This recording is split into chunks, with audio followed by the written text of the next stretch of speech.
What's going on, everybody? We got everybody here tonight. So my brother from another mother, Jonathan Russian, is back, and we got him unmuted now.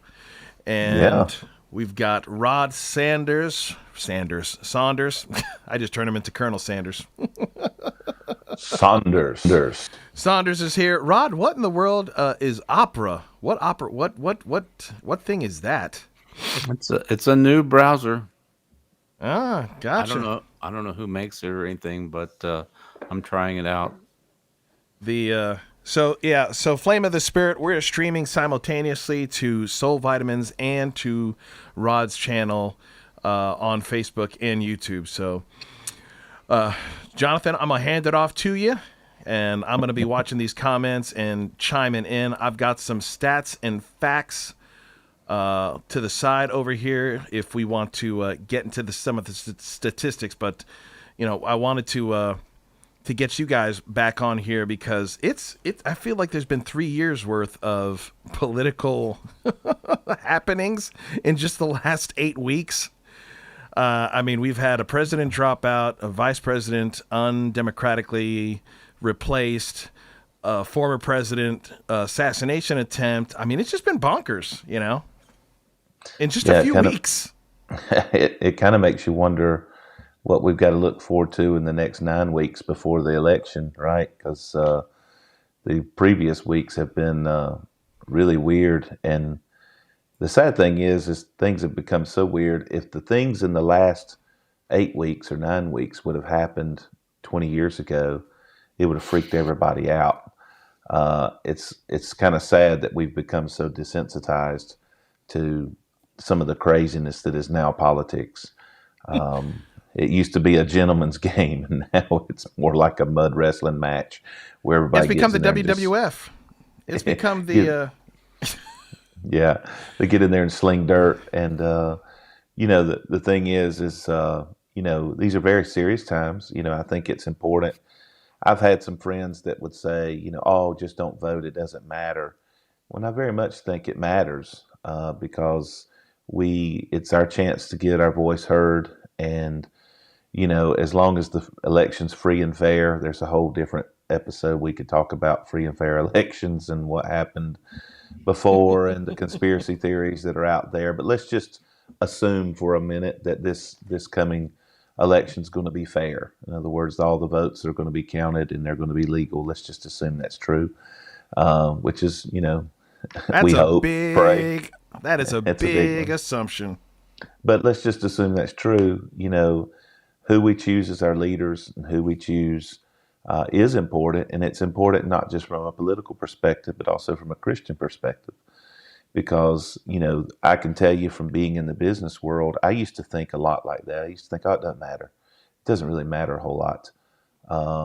And then when I got in the business world, started owning my own business, and I started seeing some of the small things that happen in the capitals of our country and even in our nation's capital have really large impacts down the line, from tax policies to, so I think a lot of times Christians want to think just about the big moral ones, LGBTQ or abortion. Those are huge, deals, but it's much more than that. There's economic policy, there's foreign policy, there's tax policy. All of these things come into play and really affect all of our lives. And so if we say nothing and we don't speak up, I can tell you this from talking to people on the left side of the aisle. I consider myself a conservative, but I know a lot of folks. I've got some friends who are on the far left, and they very much take it serious. They very much understand and realize that, voting is a leverage to action, and that action has consequences for all of us. And so, if every Christian would inform themselves and get out and vote in America, then I think we could see some real positive things happen. The problem is we have so much apathy, so much that don't care. And the other thing we have is so much ignorance. People who are not paying attention, who don't understand, and they really just truly look, and this is not just true on the right, but also on the right and the left. It's unfortunate that I would say even a majority of Americans never even study the issues or how these actions or policies are going to affect everyone. They just look on TV and say, ooh, they were better on the debate, or ooh, I think I would rather have a beer with this person. That's what they say, people decide. Instead of really digging in and finding out what the platforms say, what these different policies are. But here's the thing. The personalities really don't have a big impact on us as people. What really has the impact is the platform, is the policies. And so I think sometimes we have to have, discussions like this where we go a little bit beyond the personality and we start talking about the platform and the policies that are behind the personalities, because that's what's going to affect our lives, not just the personality. So everybody's sitting here saying, ooh, I think Trump's a meanie or an egotistical, or, I think she's a giggler, or which, we laugh about that. And depending on which side you are, the cuts are funny. For those on the right, when we hear her called the giggler, it's almost like a villain in a, Batman, movie. It's like the giggler, and she's, and then of course, on the other side, they say the big orange, the orange man, or whatever you want to call Trump. And these things kind of go back and forth in fun and jest, and that's all understandable. But at the end of the day, we've got to get past those personalities, and we have to start looking at what are those policies that these people support. And these policies have real implications on Americans. They have real impacts on Christianity, On the church, on the church, on nonprofits, on everybody's futures and pocketbooks, on our children. And so we have to really think about some of those things as we move forward. And I think it's important in these next 8 weeks that we start listening, and not just to the rhetoric, start listening more than watching. Watching is just watching it play out. That's the show. And that's what's going on in the next weeks. There's going to be a massive show. But I think the show is not near as important as what's the background, the policy. What do these people believe and want to do in America? And so I think that's what this podcast hopefully will be a little bit tonight, and talking about some of those policies and uncovering and unpacking some of them. Well, and that's why having the two of you, I love discussing this stuff with you guys, because you are very well informed, very well read, very knowledgeable of our country's history, and especially our modern history. And you're not sensationalists. Y'all don't get riled up. I get riled up. I ain't gonna lie. I get riled up.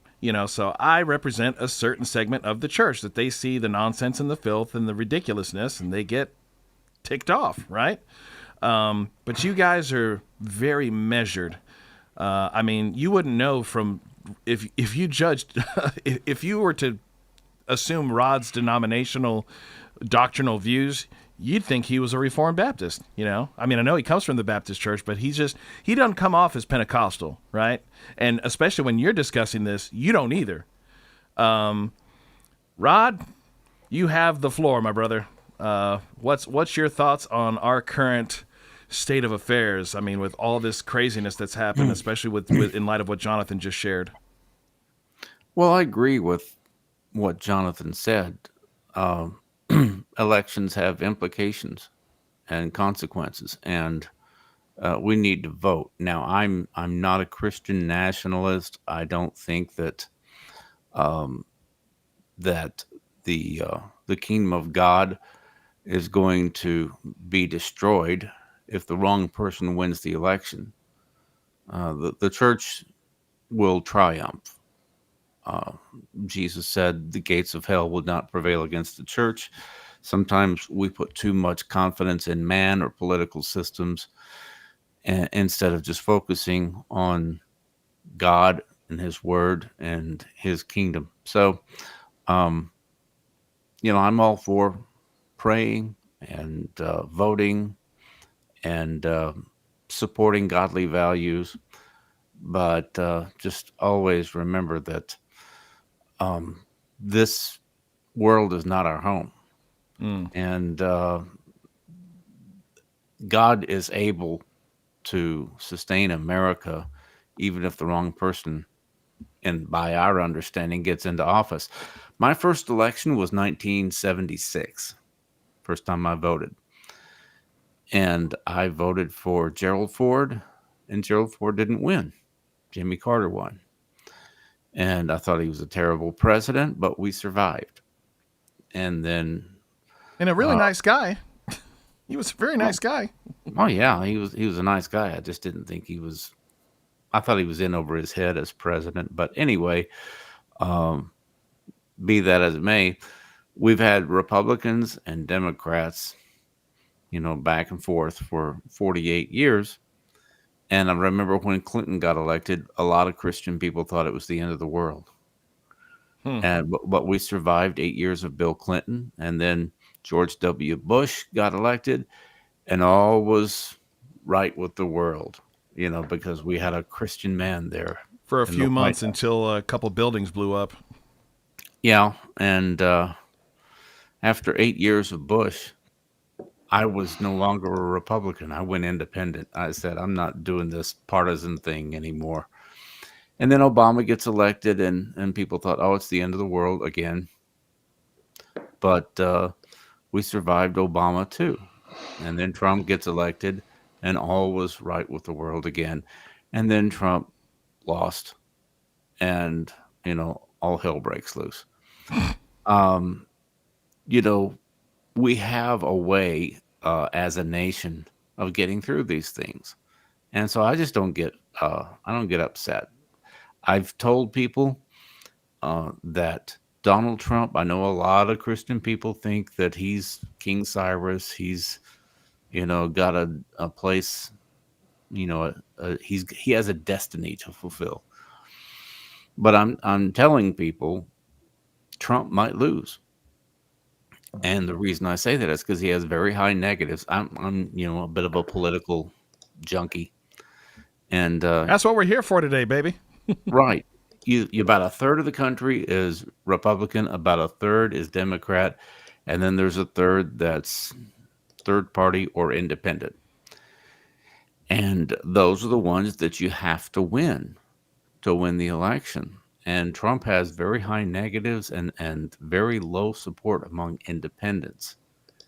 And that could cost him the election. I really felt like if they had nominated DeSantis or Tim Scott or Vivek, I thought any of those guys would be a better candidate than Trump because they didn't have such high negatives. But, the Republicans just kind of galvanized behind Trump. So we'll see. He is doing some smart things, though. I have to hand it to him because he's gone on a lot of very popular podcasts and come across as much more reasonable and likable on these podcasts than what you would think based on things he's said during the campaign or some of his mean tweets and stuff. So he may be boosting his numbers with the independents. I don't know. We'll have to wait for a few weeks to see what the polls reflect, because last I saw, Kamala Harris was still slightly ahead in the national polls. But I just, I know all the prophecies, all the stuff about King Cyrus and all that. It could very well turn out that Kamala Harris wins. And then what do you do with all your prophecies? What do you do with all your hopes that you were hanging on Trump? Well, then, Rod, you just repackage them and come up with a new one and sell another book. This is a game plan for many years. It don't stop anything. It don't stop a thing. That's true, because there was a book, 88 Reasons Jesus Will Come Back in 1988. And then they came out with 89 Reasons He's Coming in 89. The very next year, yeah. The guy wrote 89 Reasons. And if that were today, I guarantee he could probably do that for about 3-4 years before he stopped selling. 24 Reasons. He just started over. Hey, maybe we should write a book right now, say 24 Reasons Why Donald Trump Will Be Elected, and then we'll put out another book, 24 Reasons Why Donald Trump Didn't Get Elected If He Lost. Well, I think Rod brings a great point. Listen, there is something, and I believe the driver is fear. there are many Christians who are so fearful, and it makes them feel better to feel like there's some type of, master plan that, is going to rescue them from, certain demise, and the Christians shall rise again kind of thing. And, so they start to, and I've always said this, and I want to be clear, because I'm going to get on the left side here in a minute. I promise, because I think there's some real dangerous things being proposed in the policy. Forget the giggler, the policy is got some real dangerous, terrible things about it that I want us to dig into. But I will say this, as far as Trump goes, everybody is wanting to find, some type of spiritual deal, but let's be straight here. Again, Trump is, Trump is not an evangelical Christian. Now, I can't sit here and say maybe I don't know his relationship with the Lord. Maybe he believes on Christ. I don't know, but he's not what they're trying to paint it to be. Is basically, a Jensen Franklin in politics. He's not.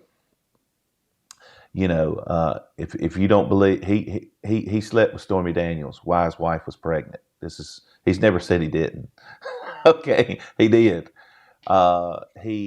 He has said those things. He's an egotistical person. He's done a lot of things. This idea that he's some kind of righteous is just not true. Now, he has policies that are friendly to the righteous, or to the evangelicals, I should say. When we call the righteous, we call it evangelicals.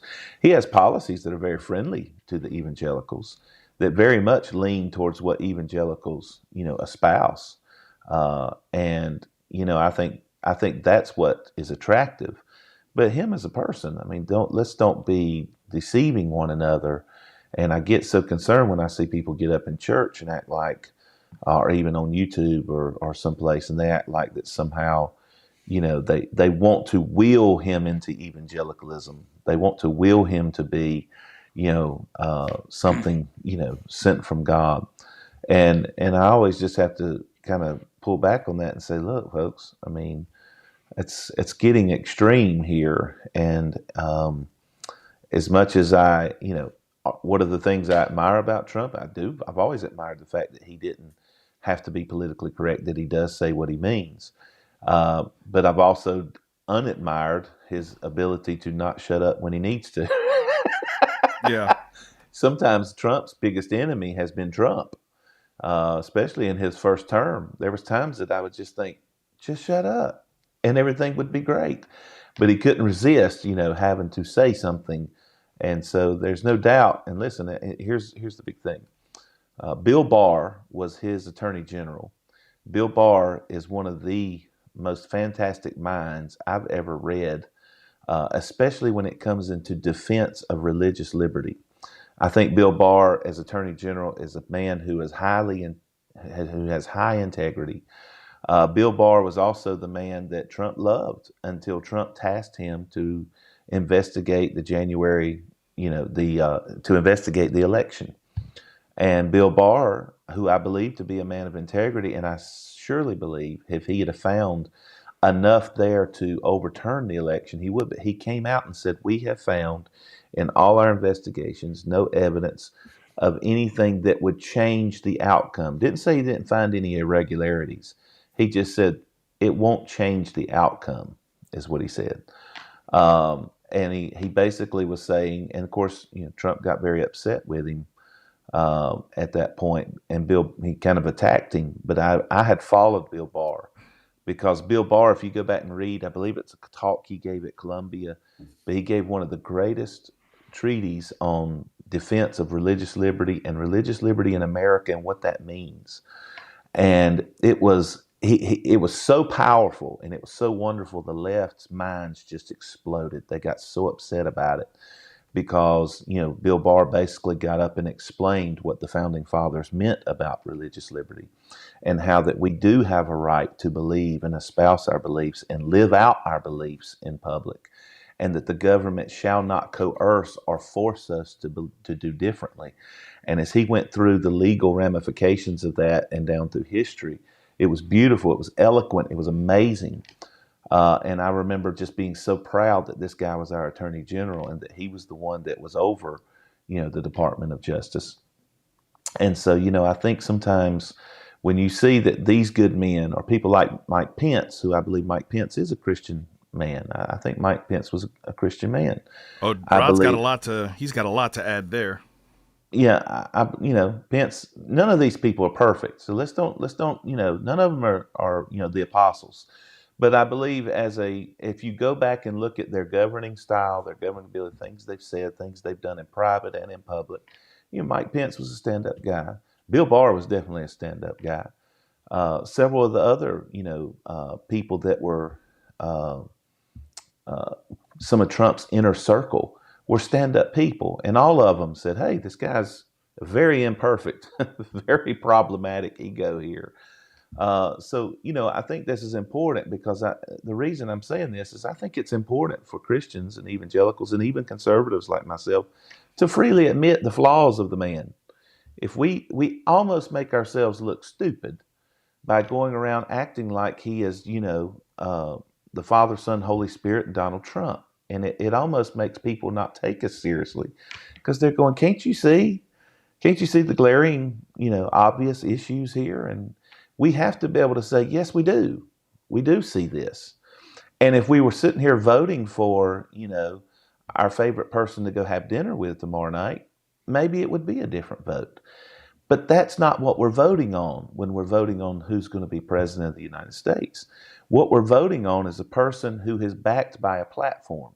And that platform is full of policies that have implications for everything of how we view and treat Israel, our view and placement in the world, in world economic forums, environmentalism, in tax policies, in economics, in crime, in the border and the things that go on there, in abortion, in LGBTQ issues, in religious liberty.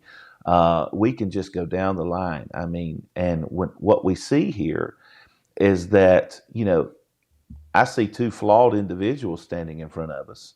And I see, I've got Trump here who, he has some flaws and some issues. I see, Kamala Harris standing here that really, it's obvious we got flaws and issues. If we want to jump into that side of it, I mean, we can sit there and talk about how bad Trump is. Well, I mean, Kamala, there's no denying the fact that she had affairs to get in positions. This is not deniable. Unqualified. People say, I can't believe you said it. Yeah, she admitted this. She was the mayor of San Francisco, and she was trying to come up into the political world. She was having an extramarital affair with him.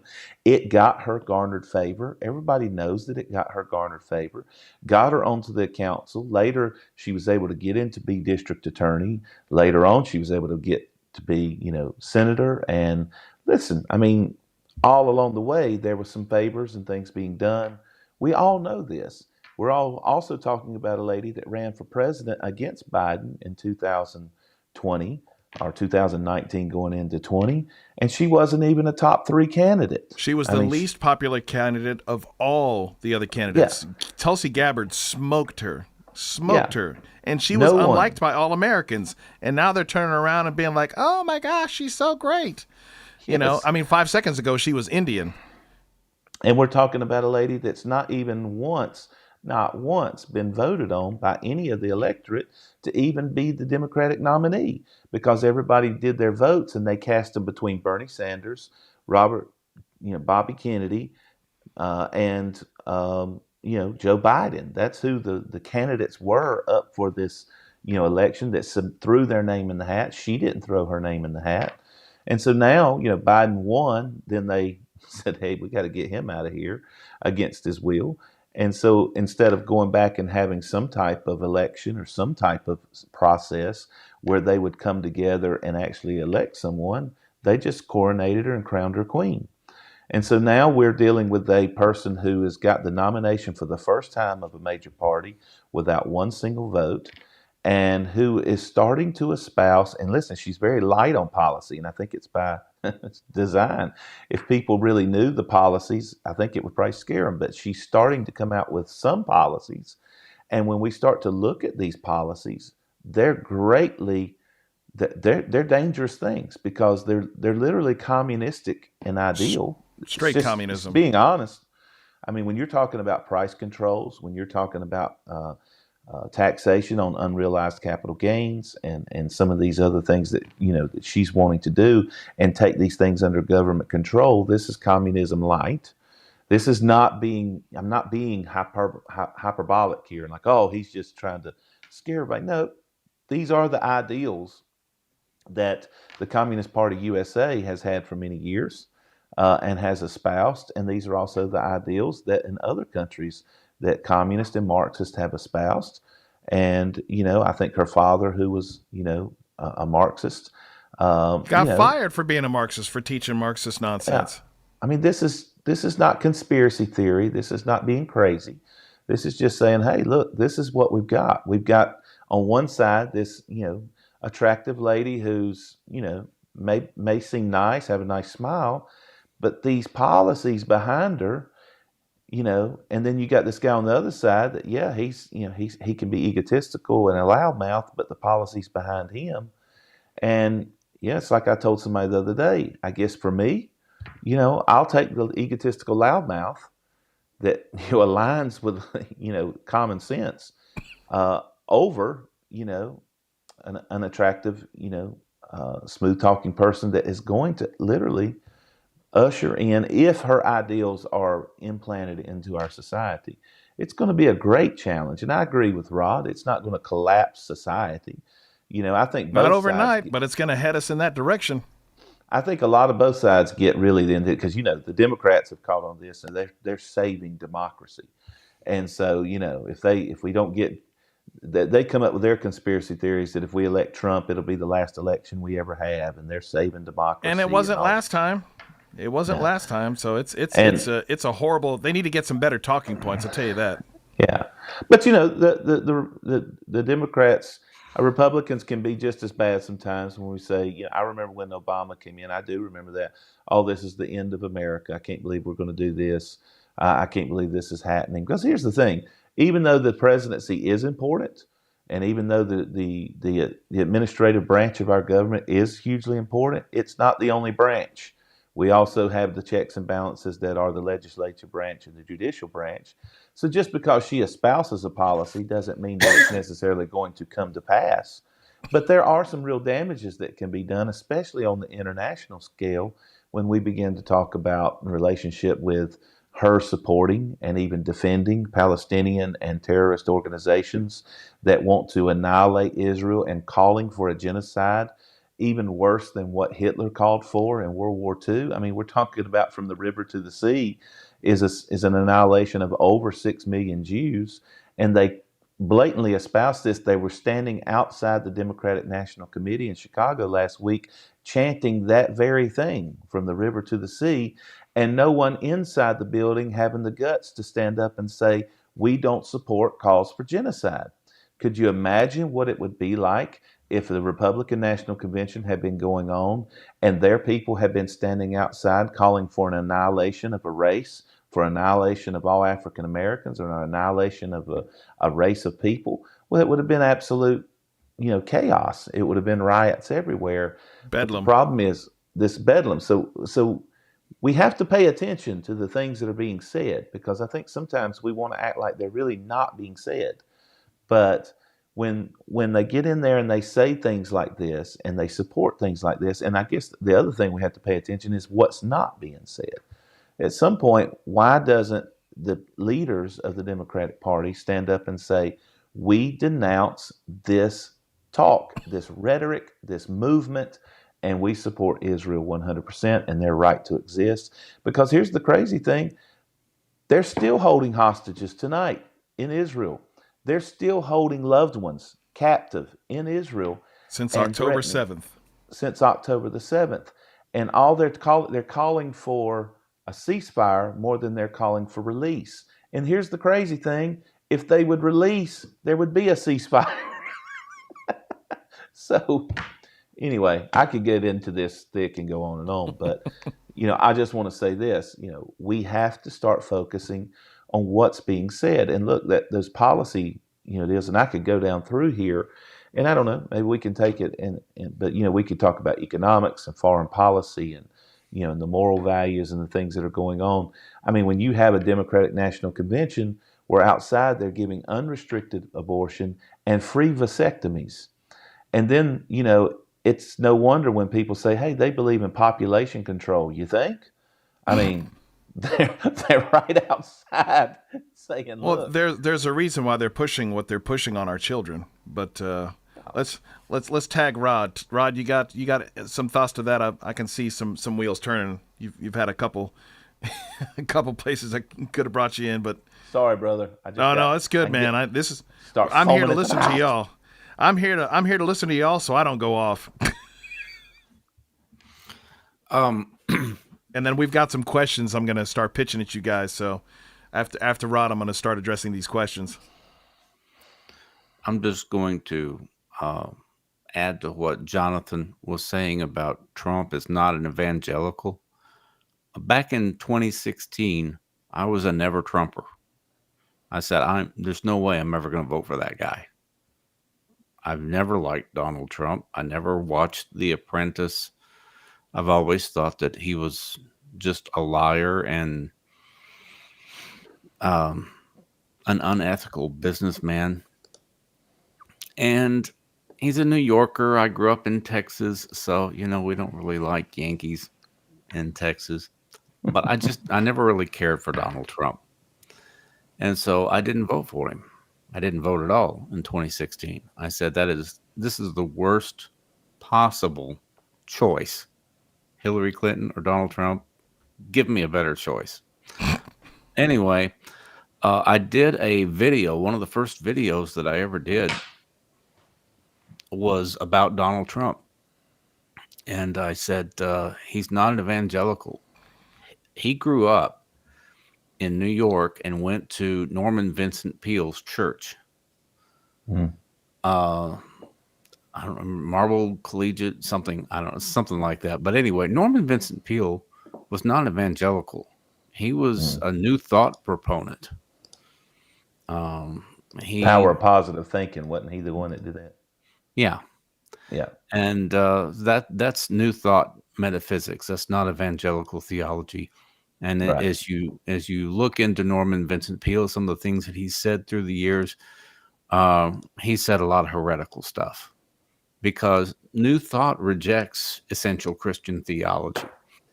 But that's the church Trump grew up in. And then as an adult, he became a Presbyterian. Now, during the campaign, he was going around telling people, hey, I'm like Ben Carson. He said, Ben Carson, he's a Seventh-day Adventist. I don't know about that. That's kind of a strange religion. And he says, I'm a Presbyterian. As though he's mainstream, he's normal. But what he didn't tell people was that he was from the PCUSA, the Presbyterian Church USA, which is the liberal, the gay affirming, Presbyterian denomination. Yeah. He wasn't Presbyterian Church of America. He wasn't PCA. He was PCUSA. Which is so confusing. I get him confused all the time. The PCA was what Dr. D. James Kennedy was. And R.C. Sproul. I guess. R.C. Sproul? Yeah. He's Presbyterian. Right. He is was a Presbyterian. Yeah. So I guess, and he was a conservative. So I guess he was PCA. But they're the ones who, hold to traditional biblical values. But the PCUSA that Trump belonged to were, like you said, gay affirming and all that. So he was very misleading in saying that he was a Presbyterian without, going into qualifying that. Right. So I did a video on that, and I told everybody he grew up in Dr. Norman Vincent Peale's church, and then he became PCUSA. This guy is not an evangelical. Okay, so I got some pushback on that. People said, leave Trump alone. He's our only hope. That kind of thing. After 4 years of Trump, I thought, well, he did a better job than I thought he would. So, I kind of backed off my former position. I was no longer a never Trumper. I was just a reluctant Trump voter. But RTV. I guess you could, use that 3-letter acronym.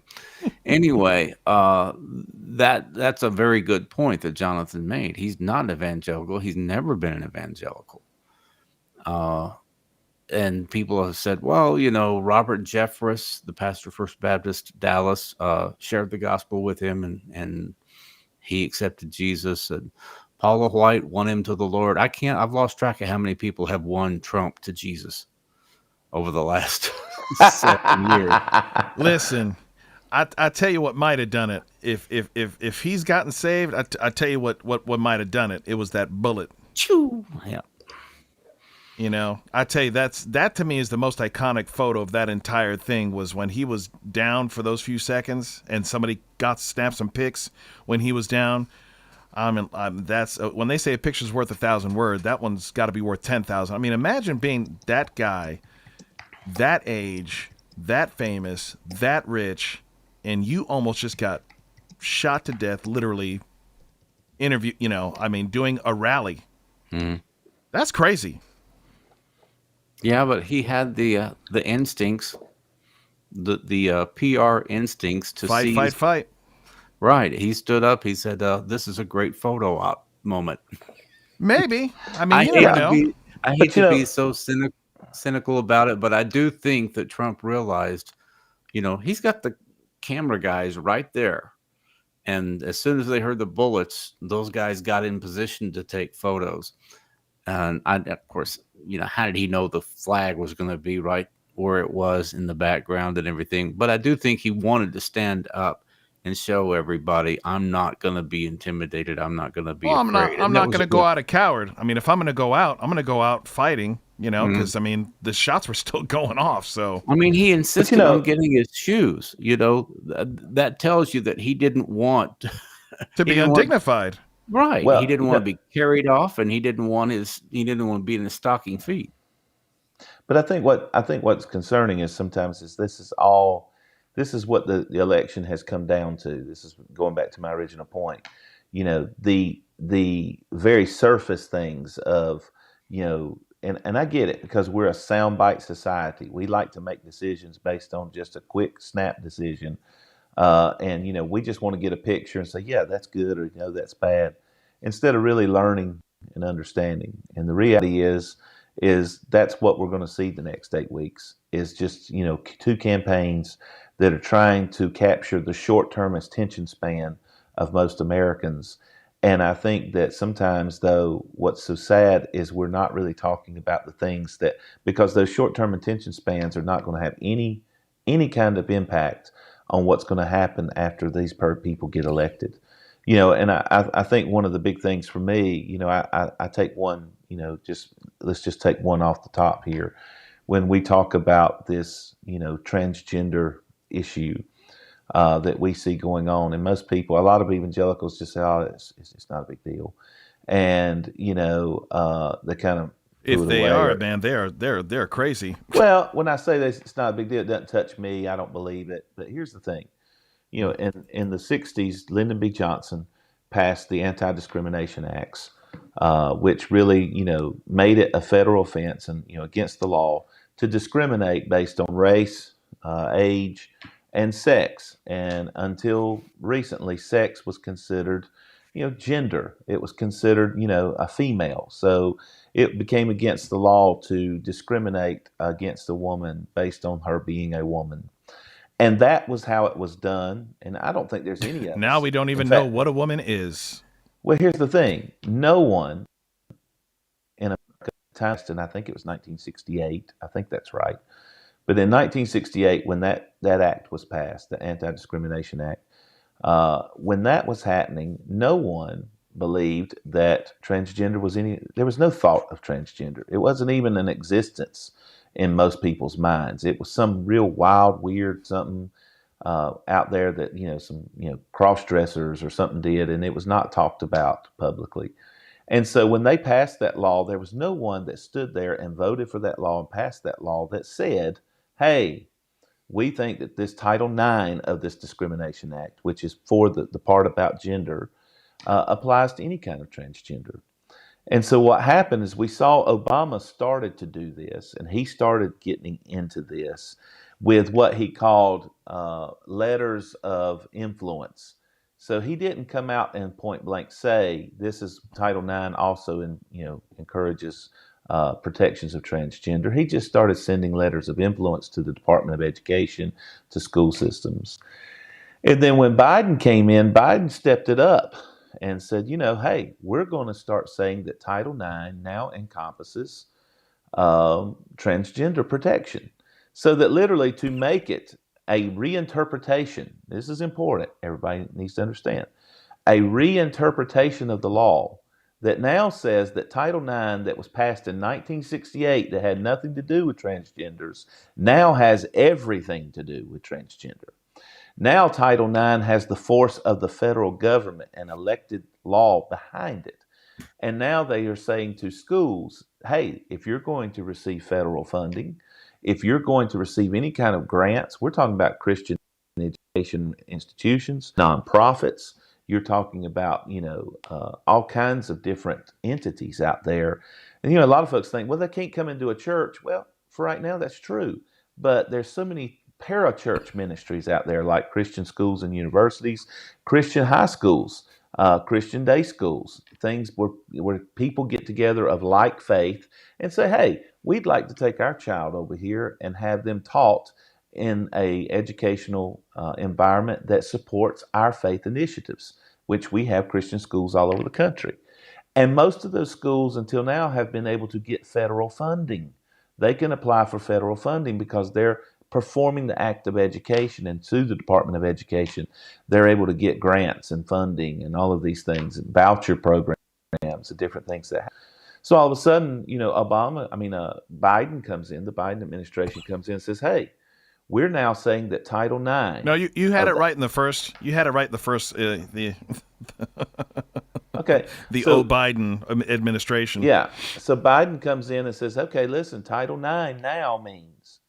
And listen, no one elected this. No one got together. It's one thing to get together in Congress and say, we would like to amend the Discrimination Act and add to it this so that it now protects transgenders. That's the system that the forefathers laid out, that you get your representatives up there, they present a bill, which is going to be a law, you amend the law and you add to it. And that's how you get it. But the Democrats no longer believe in this, because now it's a matter of interpreting the law.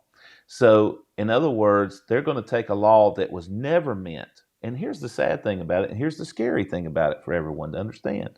If you start interpreting laws in this way, there's nothing that you can't really do with the existing law, because it all becomes interpretation. It doesn't mean what it means. So we have to ask, this is where we call what we call contextualists. In other words, or originalists, I should say, originalists.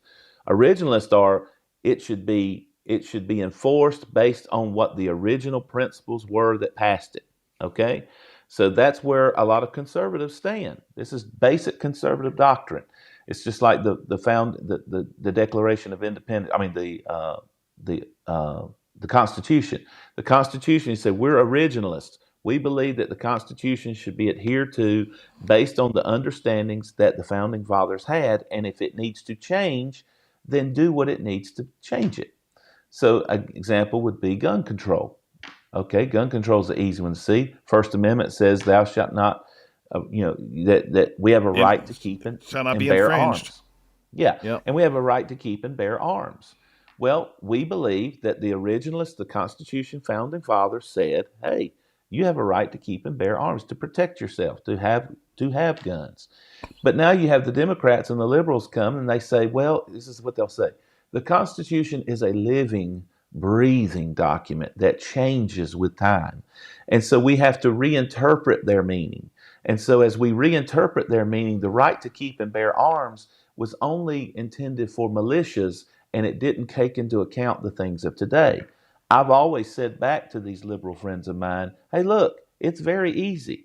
You go get enough people, and if you get enough people together to agree with you, then you can actually ask for a constitutional amendment, and if you get 2/3 of the Senate and the Congress and 3/4 of the states to ratify, you can put a right to take arms away in the Constitution. There are ways to change the Constitution. And here's the thing. The Founding Fathers meant for that to be a difficult process so that we didn't just change things ad hominem and with culture, whims and woes. And so when we pass laws, those laws should be meant for exactly what they were meant for. 1968, those men and women that were in the Congress passed a law that people should be protected, women should be protected from discrimination against men, and being different from men. Great. The problem is that now we have Democrats who are saying it's a living law, it's a breathing law, that we need to reinterpret this law. And so what we're going to now do is just suddenly pull out of the air and say, hey, this means that transgender should be included in this law. And of course, this just went to the Supreme Court. And the Supreme Court ruled 5-4 and put a stay against that and said, hold on, you can't impose these laws because it's not in the interpretation. Supreme Court's not there to make law. They're supposed to be there to interpret the law. And so the Supreme Court says, no, this isn't a part of the original interpretation of the law. Here's the problem, though. As soon as they said that, your Democrats, including Biden, including Kamala Harris, they said, well, we need to get rid of the court as it is. We need to expand it. We need to put more people on it, which is literally nothing except, and we need to put term limits on it because they're upset. And here's the thing they're upset about, because they want to legislate law through the judicial branch instead of legislating law through the legislative branch. So here's the truth. This is God's honest truth. If it was up to the present Democratic mindset, we would do away with the legislature. And the only thing that would really matter would be the administrative branch that is saying, thus saith what we say, and the judicial branch that rubber stamps it. And that's the truth. There's no other way to see it, because that's how they want to do this, because they did the same thing with abortion. People, me and you were talking today, Gabe, when abortion happened in 1973, they pulled something out of the Constitution. They legislated from the bench. They legislated from the bench and pulled a right. Same thing with gay marriage. Same thing with gay marriage. And people say, just like, it just came out and said, oh, they did away with abortion. No, they didn't. They didn't do anything away with abortion. They kicked it down to the states where it should have been anyway. And even Justice Ginsburg, she even said that. She wrote a whole paper on it. They did away with the government mandated freedom of abortion because there's nowhere in the Constitution. Now, here's the thing. If the Congress got together and they decided they wanted to have an amendment that would make abortion legal and unfettered all through the U.S., it's real easy. They get 2/3 of the Congress and 3/4 of the states to ratify this thing, and they get an amendment that gives abortion, and the Supreme Court can't overturn that. And so the problem is the Democrats and the liberals, well, many times they just don't want to go through that process. That takes too long. And why? Because it was all built by the Founding Fathers to build consensus, to stop conflict, to get it to where the majority of Americans and majority of American territories agreed. And so this is what happened with gay marriage. Here's the crazy thing about gay marriage is states all over the United States were putting it as legal. It started with Massachusetts, and then it eventually went out, and Iowa shocked everybody and made it legal in different places. But you had other states that didn't. And the problem was, this is the way the Founding Fathers meant for it to be, that the states were to be the test beds of democracy. And that if things didn't work in states and the rest of the states didn't want it, then we said we're not going to do it. But then all of a sudden they said, that's not fast enough. That's not good enough. We need to take this to the Supreme Court and get them to mandate it. And so what's happening is they're trying to do the same thing with Title IX. They're going to try to do the same thing with health care and abortion through health care. They tried to do it with the Little Sisters that Obama took to court because they said, hey, we don't want our plans for our health insurance to offer abortion and contraception to our adherents here because we're a religious organization. And Obama took them to court to try to force them to do it. And thankfully, the Supreme Court said, no, you can't do that. So it's amazing. When the Supreme Court rules in favor of the Democrats, then they love them. We need to really adhere. These are the people of wise choice. When they rule against the Democrats, they say, hey, we need to pack this court. They're tyrants on the bench, and they're tyrants legislating from the bench. We can't believe that they're holding back our progress, holding back our freedoms. And that's exactly what the Supreme Court was set up to do, was to hold back the abuse of freedoms and the abuse of the legislature and the administrative branch. They're functioning just like they want it to. And so my point is, and I got to shut up here. I'll let Rod talk because y'all didn't come in here to hear me all night. But it's just literally, it comes to this point where if we just take something as simple as that, these are policy issues that matter. So if you are a Christian school teacher out there, this should bother you, because if she and the Democrats are able to push this through and make it to where you have to use the pronouns of choice and let children go into a bathroom that they shouldn't, that's against their biological sex, you will be if you stand against that, you will be breaking federal law, which means you have rights to be fired and let go from your job. Oh, not just that. They're going to take your license. You're not going to be able to teach. Yeah. And they'll probably put you in jail on top of it for good measure. Yeah. So then people say, well, that's okay. I'll just go over to the Christian school. Well, the Christian school can't get federal funding. It's not going to exist. Because they can't exist without the federal funding. So all of this stuff comes into play. And these are policy things that matter. And the problem is we're too busy talking about Trump being, the Father, Son, Holy Spirit protege, and the giggler. And the giggler over here, and that's all everybody wants to talk about. And I'm come on, man. But I'm sitting there going, but the policies have real implication. Yeah. Because you got Trump on the other end that says, I'm totally against that. We cannot make people do that. And I think that's the issue, or one of the issues. I mean, we've spent a good 20, 30 minutes tonight just talking about, well, listen, we're not for Trump because of these reasons, but I feel like there's a lot of believers and a lot of pastors that don't want to push or encourage people, listen, this is how we need to be voting. It's because, well, he's not a Christian, like the other side is. So it's kind of ridiculous that we could end up in a real place of God honest, persecution. And I'm not saying the world's going to come to an end, but I mean, we're already being heavily censored on the internet. I mean, just today, what was it, just yesterday or today that Zuckerberg spilt the beans that the Biden administration told them to censor Americans on Facebook? You are not going to allow these things to, you're going to cancel these posts. You're going to, cancel these accounts if they're talking about XYZ. I mean, this is the reality, and you can't tell me that the American federal government is pro-Christian right now. You cannot tell me that. They're not. Well, it's not just that. They're not even Christian. We're talking about freedom. So like, you can see that when Musk, who's, no professing Christian either. Not at all. When he went and bought Twitter, they lost their ever-loving minds. They said, oh, this has got to be stopped, because all of a sudden here's a guy that is not part of the, leftist elite that was saying, hey, we're just going to let people get on here and say what they want to say. And, oh, by the way, we'll let Trump have his account back. He wasn't the evil billionaire until he did that. He was, he's going to save the world with his electric cars and his space program. He's such an innovator, and he's a free thinker, and, he's for progressive this and this. He did what? He's an evil billionaire. It just turned into the Bernie Sanders rhetoric. Well, it's Oprah saying that Trump would be a good president, years ago. Telling him he should run. Telling him he should run.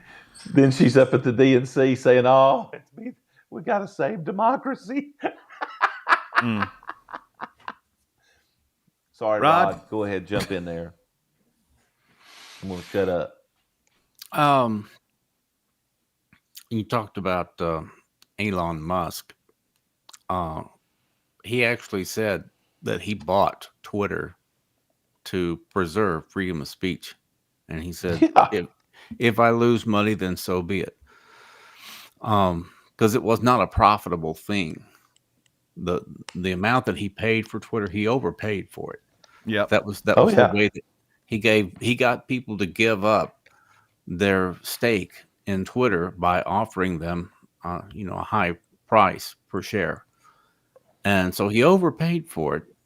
And a lot of people thought, oh, he's brilliant. He's going to turn. I mean, I heard Patrick Bet-David say this, that Elon Musk is going to turn Twitter into a $1 trillion company. And it was a genius move because this is the leading forum for discussion on the web.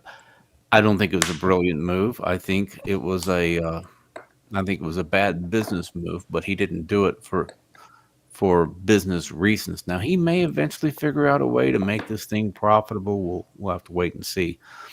But I hear a lot of Christian people talking about how wonderful Elon Musk is.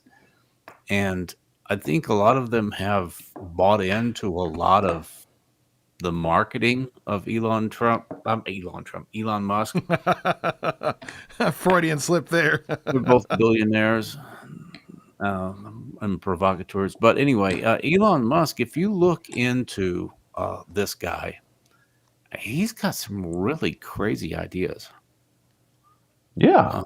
Put chips in people's brains. Let's go to Mars. Well, now let's get the elites off the planet. The whole Neuralink thing, I think maybe some people have blown that out of proportion because it's supposedly to help people who have neurological issues. It's not necessarily we're going to plant chips in everybody's brains, but it's supposed to be a therapy thing.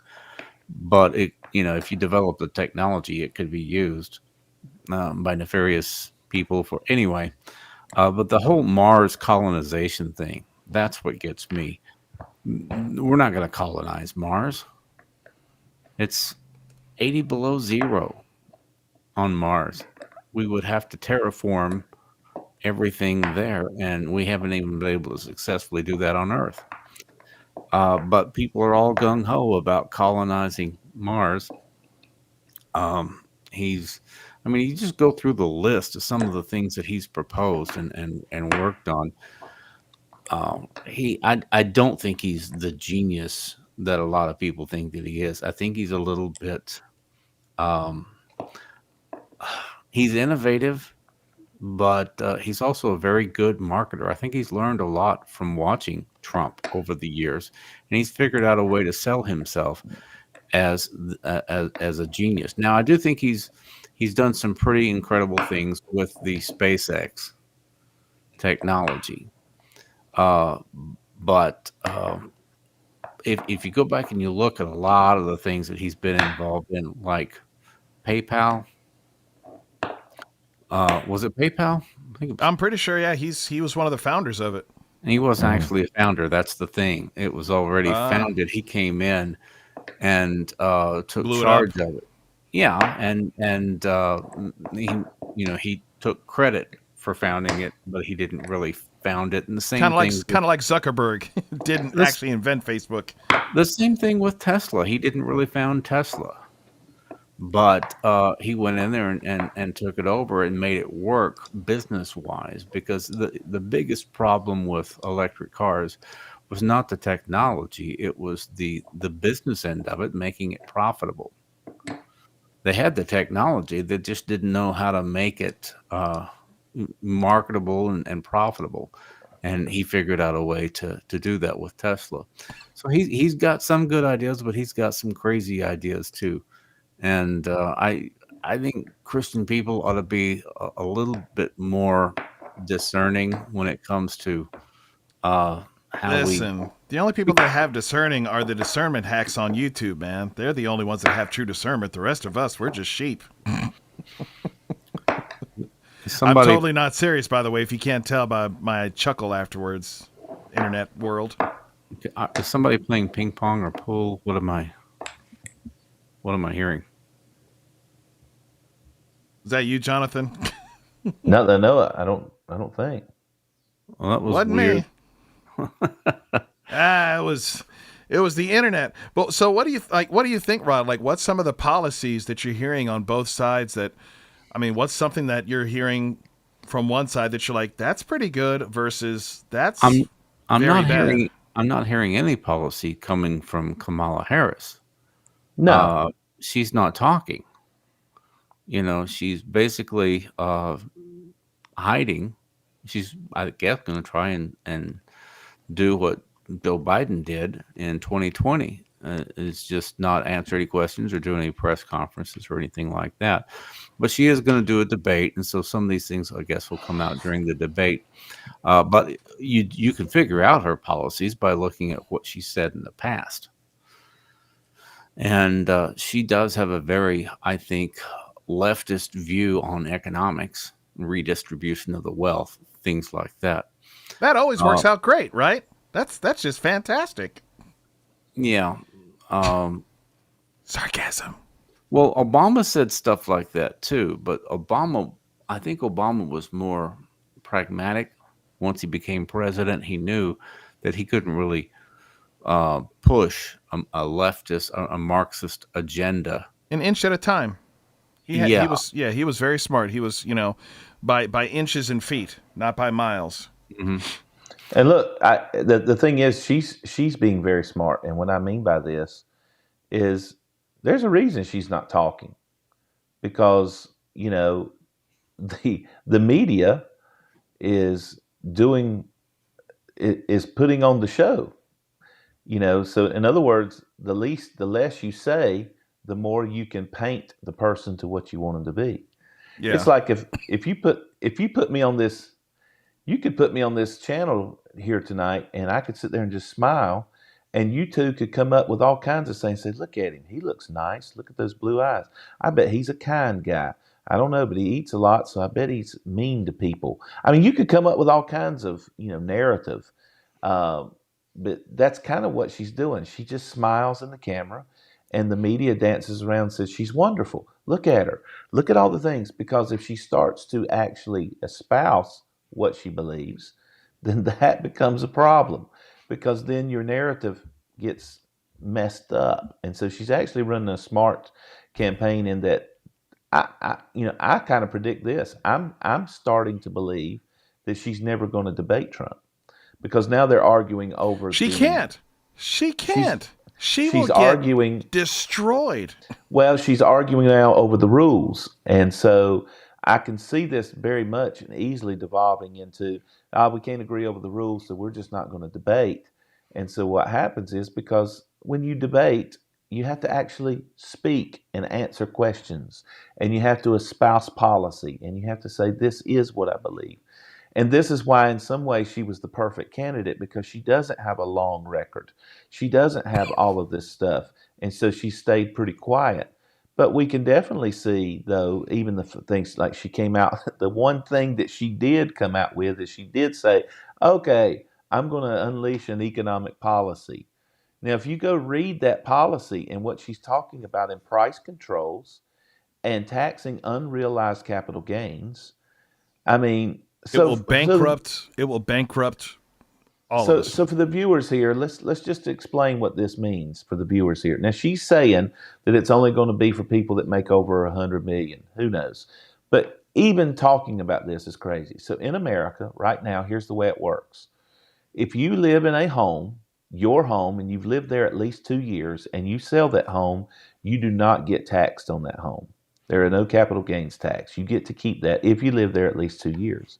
But let's say you're living in a home and you find a great deal on a home across the town. And you say, you know what, I'm going to buy that, and I am going to fix it up, and I'm going to rent it out. So you buy it for $100,000. You put $50,000 in it. You got $150,000 all in.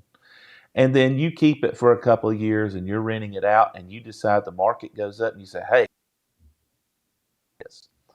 And so when you sell that, you have to pay a capital gains tax. That is what they call a realized capital gains tax. That means you're paying the tax out of the sale of it.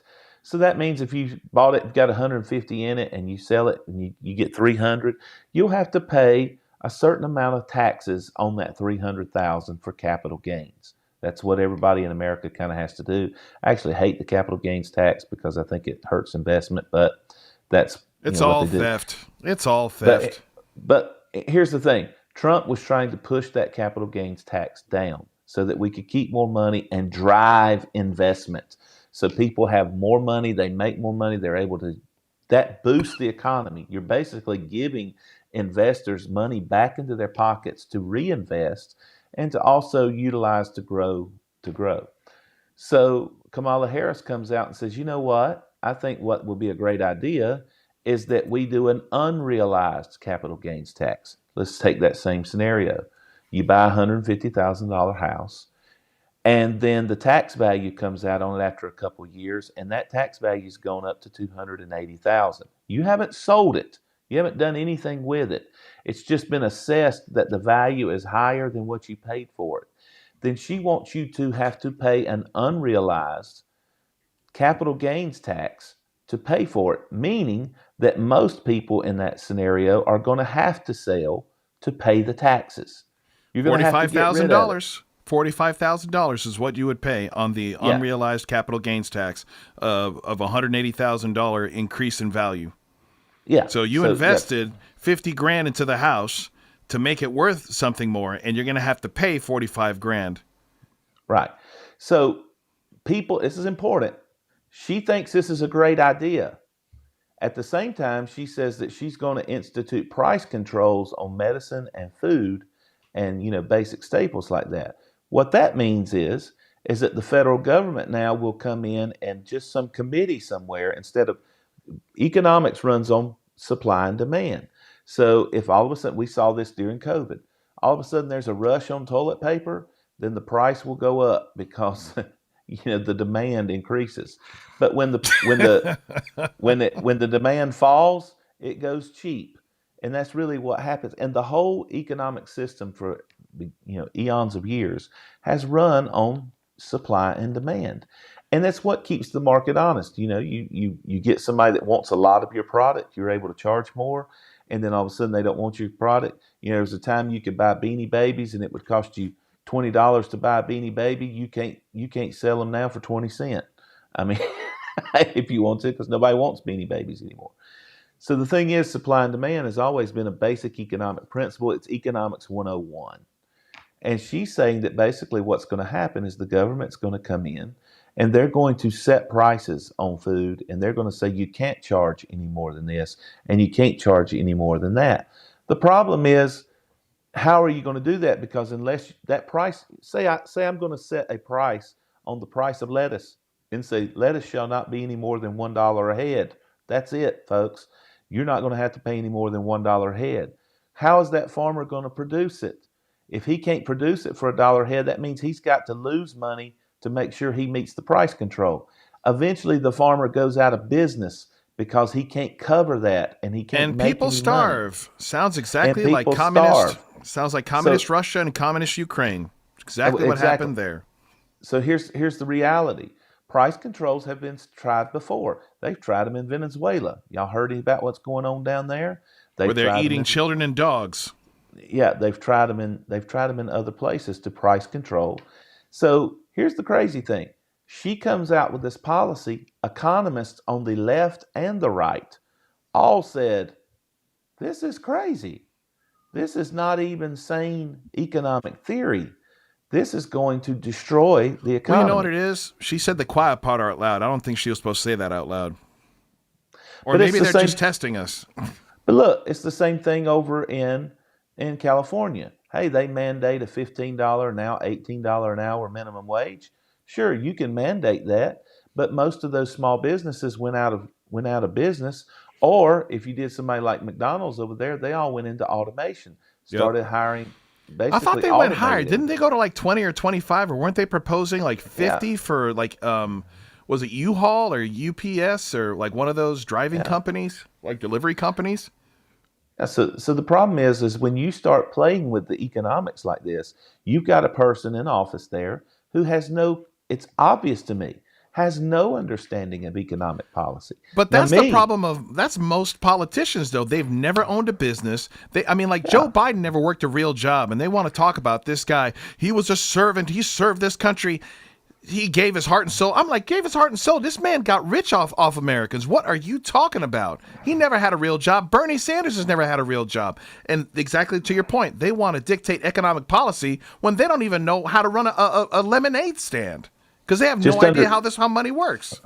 Just understand this, anybody viewing here, listen to me closely. Everybody needs to hear this. It sounds real nice when you say, hey, somebody's going to put a price control on medicine and food. Well, that's a good thing. I mean, that's making sure. It never in all of its history has ever stopped just there. It can't stop just there because the only way that you can control the price of lettuce is then you're going to have to go down the line and control the price of fuel to get the lettuce to market. And then you're going to have to control the price of the vehicle that runs that fuel. And then you're going to control the farmer. Then you're going to have to control the price of fertilizer. And then you're going to have to control these prices. And literally what you're doing is it is a nationalization of industry, which is communism. And anybody can say what they want about it, but this is economic theory. This isn't conspiracy theory. This is basic economic theory. Yep. And this is what she came out and said is a good thing. So let's take all the abortion stuff set aside, LGBTQ stuff set aside, all the church stuff, and is Trump a wonderful man or not? And her, she's this. Let's look at this economic policy. Do you want someone who's going to come in and basically ruin everybody's ability to invest, create wealth, and have a successful business? And if her policies are put into action, that's very much a possibility. And that has nothing to do with any kind of moral implication. That's an economic implication. And so this is something she has espoused. Now, I won't go on because I know I could go on another hour and talk about Israel, Hamas, NATO, our standing in the world, what's going on with Iran, why Iran is so emboldened. I will tell you this, I do believe Trump. When Trump said, if I was in office, they would not have attacked Israel in such a way. And I think there's a lot of truth to that because, listen, everybody knew Biden was not going to do anything. I mean, we saw what happened with Afghanistan. Trump is bringing up a salient point. We walked out of Afghanistan and we left hundreds of people, maybe thousands, to be slaughtered by the Taliban that had helped us as we abandoned them and left over $2 billion worth of equipment that they just had a parade 2 weeks ago where they came with our gear, with all our weaponry and said, hey, look at what they left us free of charge. I say start a movement where we can write that junk off on our taxes and be like, I ain't paying no taxes. My taxes over there in Afghanistan. Why don't you get my tax dollars back? Rod, did you want to respond or add anything to what Jonathan said before I start getting to these questions? About economics? About her, her wild, crazy communism economic policy of, the unrealized gains taxes and then wanting to control basically put price, control the pricing of things that America needs. Well, Nixon did that. Really? Nixon imposed a wage and price freeze when inflation became a big problem in his second term, which was short-lived. But it was like 90 days, something like that, a temporary wage and price freeze. And, he got a lot of flack for that from his own party. Oh, yeah. Because rightfully so. Nixon was a Republican, but yet on economic policy and social policy, he was a lot more liberal than most people realize. So we've done it here too. Didn't work because, like Jonathan points out, the economics is this multifaceted thing. You've got to pay the mechanic to fix the truck, and if you freeze wages and prices, and the mechanic's not able to make enough money because he can't get a raise, then that's going to impact his family, and so he won't buy as much groceries or whatever. Maybe no, maybe they won't go out and buy a big ticket item.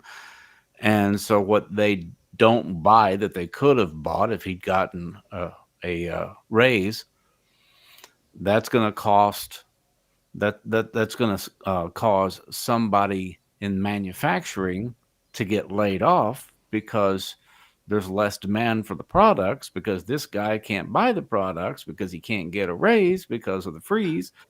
So they get laid off, and then The domino effect. Yeah, that's what I'm saying is everything. Economics is a very complicated, multifaceted thing, and you can't just Wave a wand. impact one sector without the ripple effect going all through the economy. So this is a very basic thing, I think, in economics, is that you have to let market forces drive the economy rather than government controls. And I think a lot of these people who are positing certain economic theories and policies don't understand that. Have no idea how it works. Right. I had a guy one time, this was years ago when I worked in IT, and the guy that I was working the night shift with, he was talking about raising minimum wage, and he was all for raising the minimum wage. He said, you can't afford to provide for your family making $5.75 an hour. And I said, who starts a family when they're making $5.75 an hour as a burger flipper? Well, not everybody, not everybody plans their family. Well, you should plan. That's your fault, not our fault. Right. And so he said, well, responsibility. He said, look at all the billions of dollars McDonald's has. They can afford to pay their employees more. And I sat there looking at him like, are you an idiot? And he thought he'd made a real good point. McDonald's has billions of dollars. Why can't they give their employees a raise? And I said, McDonald's is a franchise. Mm-hmm. You understand how franchises work? You think the McDonald's Corporation owns all these McDonald's restaurants? They're sold to small businessmen who operate on a fairly thin profit margin, and they can't afford to give their employees a $2 raise without raising the price of the food. Mm-hmm. He didn't understand how business works. He thought that the McDonald's Corporation, but you know what the problem is, Rod? Is that lining their pockets. Well, this is the problem. That guy votes. This is the problem, that people like that are uninformed and ignorant and opinionated, and they all have a vote. This is why you're seeing a movement of people wanting to restrict voting rights, because we're getting to mob rule. Here's what's crazy to me. Do you know the average profit margin in a grocery store? National profit margin average in a grocery store. 5%? 2%. Margin. The average margin is 2%. I don't know why. You got balloons for it. Did you do that? No, that's your Apple computer. That's how it lets the government know you're throwing up peace signs. Did he clap? I don't know what happened, man. I was like, how did I get balloons? Got to pop them. If you do a thumbs up, you'll get a thumbs up bubble. Watch. I want a balloon. But no. There you go. Yeah, there it went. Peace. No, so listen, the average is 2%. The average for Apple is over 50% margin. No one's talking about price controlling them Apple iPhones. Come on.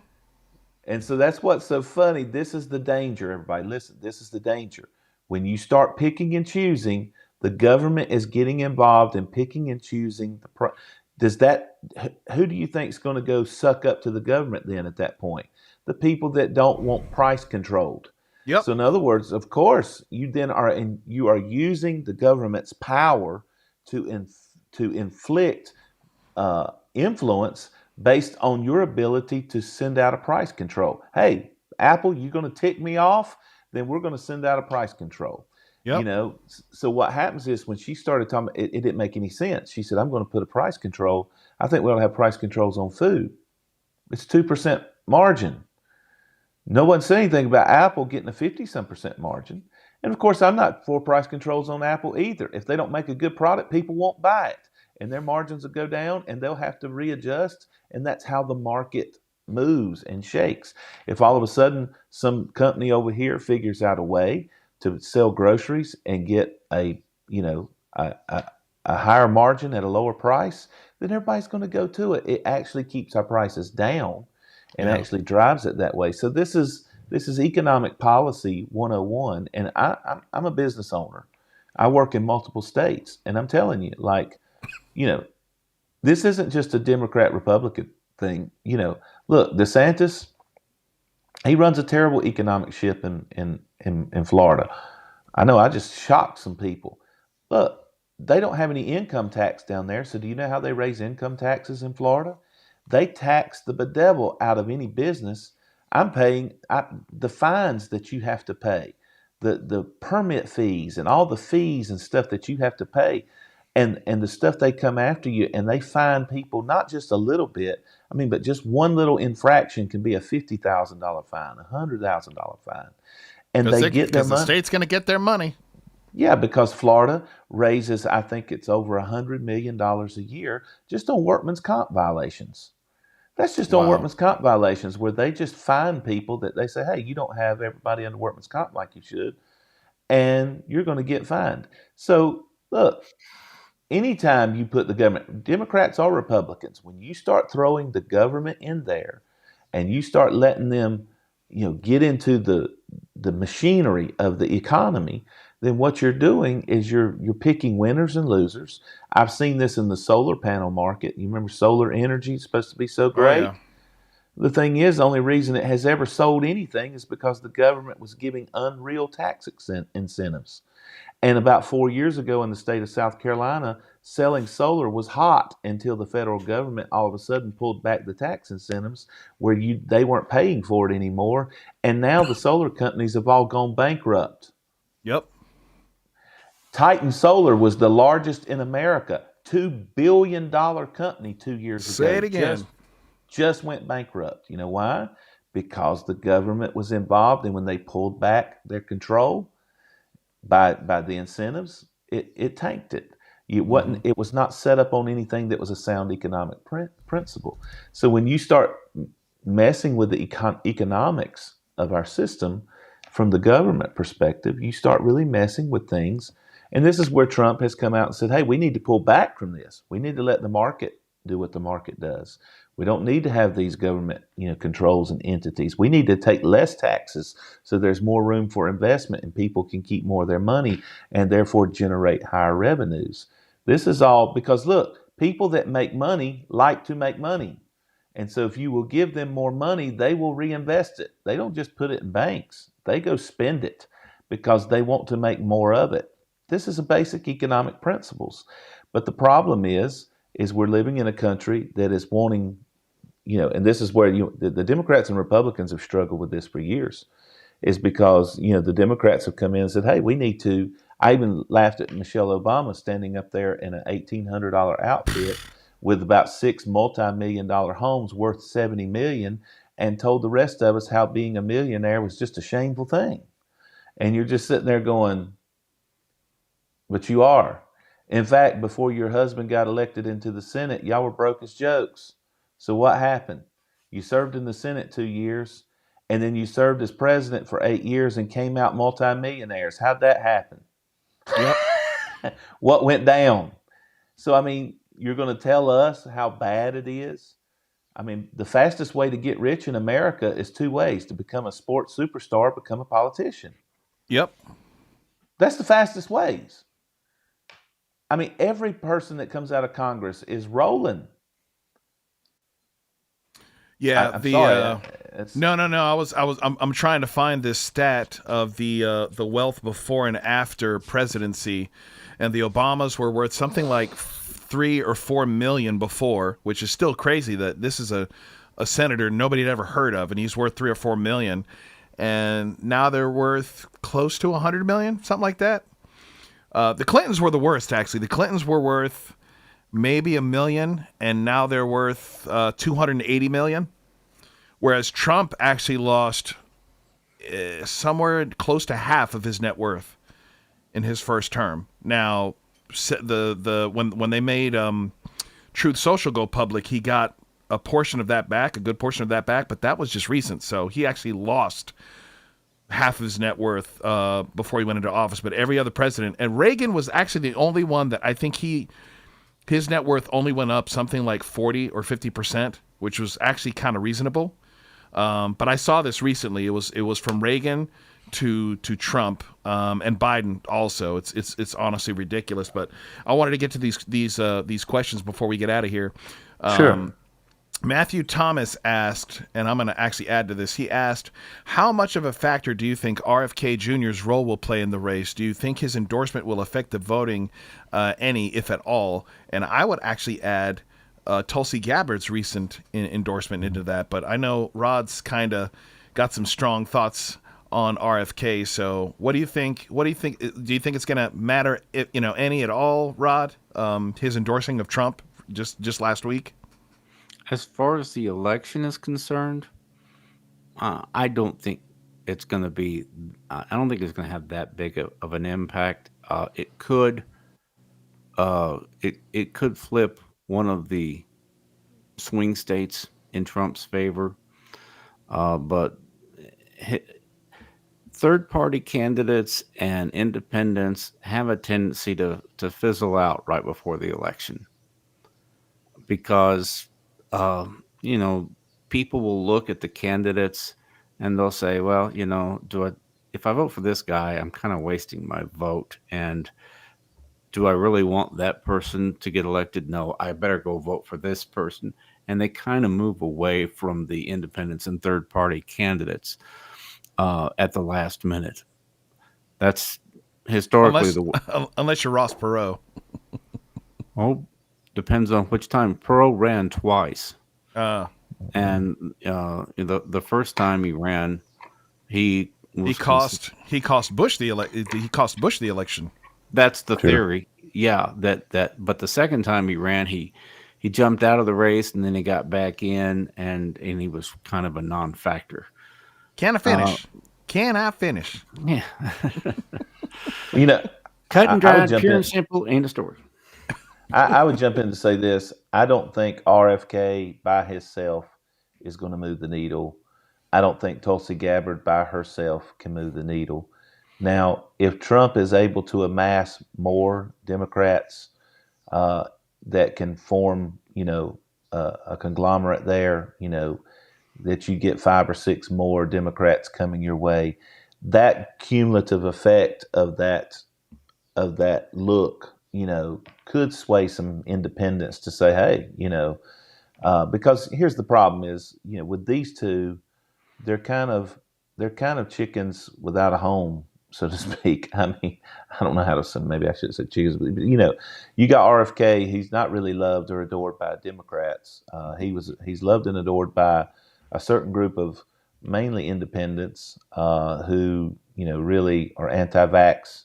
That's his big claim to fame. Well, anti-vax. Not just, it's the pharmaceutical companies. And pharmaceutical, you have a lot of people that have bone to pick with the pharmaceutical companies. I mean, and then Tulsi Gabbard, who has dropped out of the Democratic Party and became independent. And so if Trump if he can, just getting 1 or 2 of their endorsements probably ain't going to move it no more than, Joe Lieberman coming to John McCain really moved anything, back when he was running against Obama. But I think if you can chain those together and you get 4 or 5 more Democrats that just say they're way too far left, that does influence independents and moderate Democrats at that point. If you can get, 5 or 6 of those people, but that's a hard, basically, man, it's a hard deal because people don't understand how American politics runs. They think that when you go to Washington as a Democrat or Republican, that you're an independent with just an R or a D by your name. But it's not like that at all. You join an army, and when you get there, you do what that army says. And if you don't do what that army says, you will get blacklisted and banned, and you will not get money to get reelected. Well, they control you once you get there. I think that's what he's pointed out, and I didn't watch his speech. I read the highlights, and he was kind of pointing out, and I don't think he called him out by name, but he basically was calling out the party for what they did to Bernie Sanders, because Bernie Sanders should have been the candidate in 2016 and probably was the best candidate that they had in 2020 as well. And the Democratic Party sidelined him. I mean, like, dude, you had Joe Rogan putting this guy on and getting behind him. I mean, and people really, they wanted to see that debate between him and what was it, Ted Cruz? Except it wasn't like mainlined, it wasn't mainstreamed, because it was a battle of the ideologies, right? But that's the kind of stuff that he's been calling out, and I don't know, man. I think you might need to might need to go over to Twitter, because it's caused a lot of. I mean, if you go in the comment section, you see a lot of Dems that are coming over. I mean, this is Democratic Party royalty.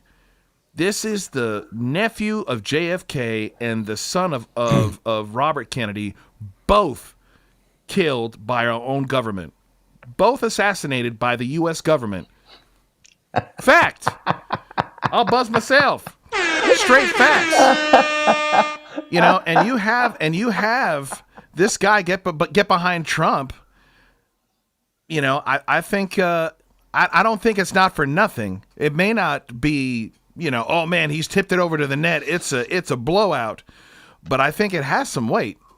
Rod, you're rolling your eyes at me. You're rolling your eyes at me. The word is there's more coming. I think the main thing about RFK endorsing Trump is that he did it right at the end of the Democrat convention instead of before. Yeah, because typically a candidate gets a bump in the polls right after their convention. But he kind of stole their thunder by making that announcement right when Kamala Harris should have gotten a big bump coming out of the convention. And he did a speech where he just absolutely pummeled the Democrat Party for prohibiting freedom of speech, curtailing freedom of speech, and things that his father and his uncle fought for freedom of speech and believed in transparency, openness, and everything.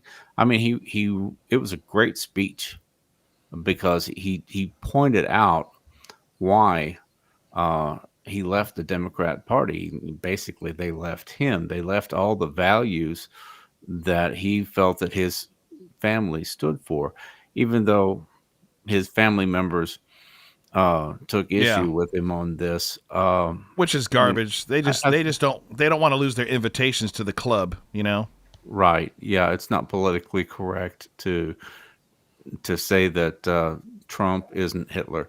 But anyway, I think if anything, that speech and the way that he did it could have taken a little of Kamala Harris's energy coming out of that convention. Tulsi Gabbard, I don't think is going to be that big a factor, although she has volunteered to help Trump out in preparing for the debates because she and burying Kamala under the school. Yeah, under the school bus because they're yellow. The school bus is yellow. Yeah, I'm so excited. I just don't see that these endorsements are going to have a real substantial impact on the election. But you don't have to really move the numbers that much sometimes. I mean, what was the margin in Arizona in the last election? It was something like 20,000 votes. And same thing with Georgia. So it doesn't have to move things that much.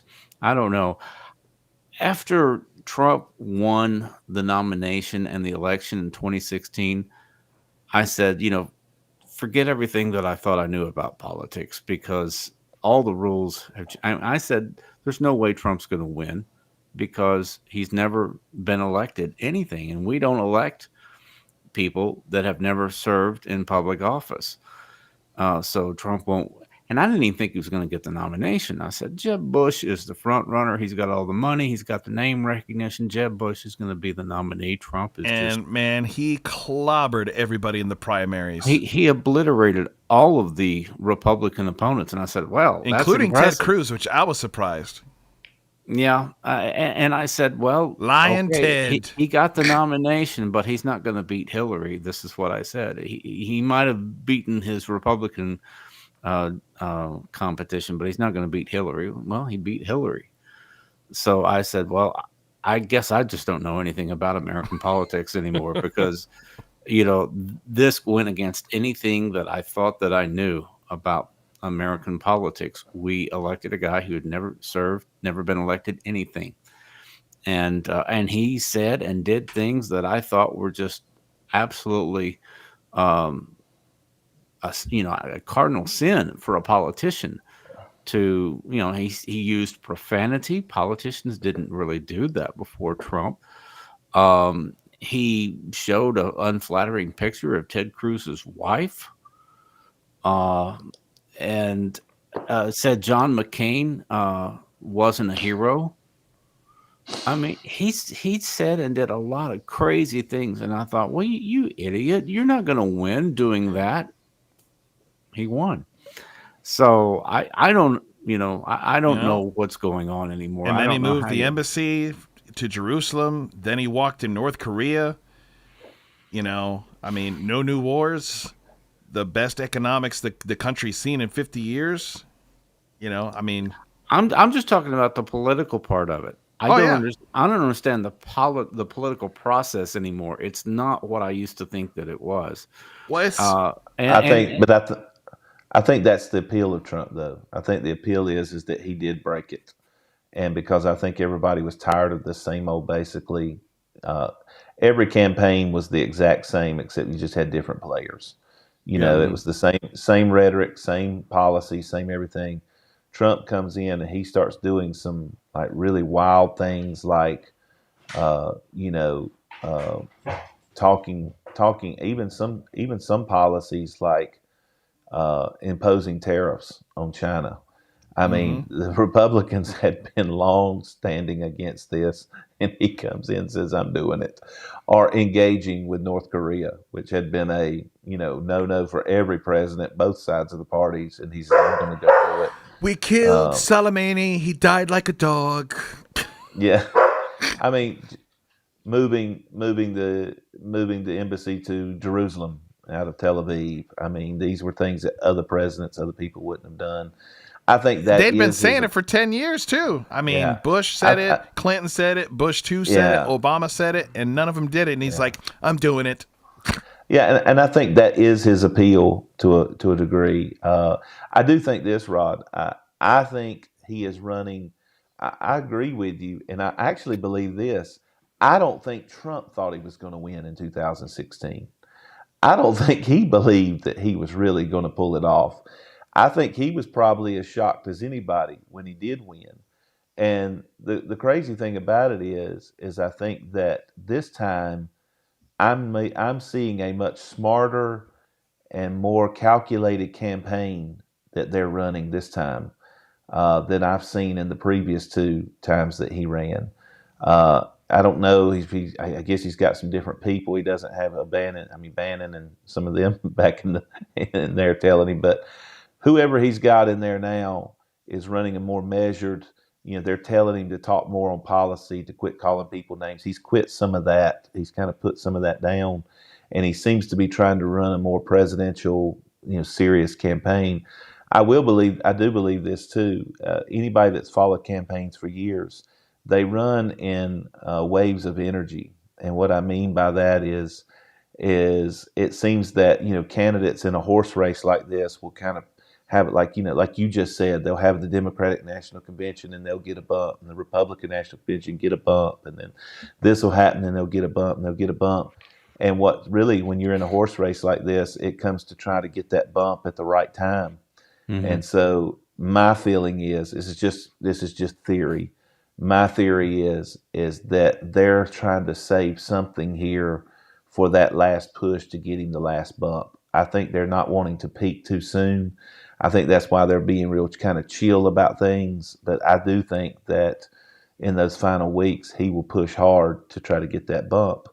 Who knows? But I mean, here's the thing: is we all know this. This election really comes down to what, 5 or 6 states. It's going to come down to Pennsylvania, Wisconsin, Arizona, Georgia. Yep. Georgia now. Florida is no longer a toss-up like it used to be. Ohio is not a toss-up like it used to be. You really are looking at Wisconsin, Michigan, Pennsylvania, Georgia, Arizona, those big 5. If Trump wins Pennsylvania and Georgia, it's over pretty much. I mean, because that's just how it works. But, who knows? I mean, but that's really where it's going to come down to, according to the electoral college. And then you have these wild cards like California wanting to give illegal immigrants $150,000 incentive to buy a home. I mean, how much abuse can how much abuse are Californians going to take before they start voting the other way?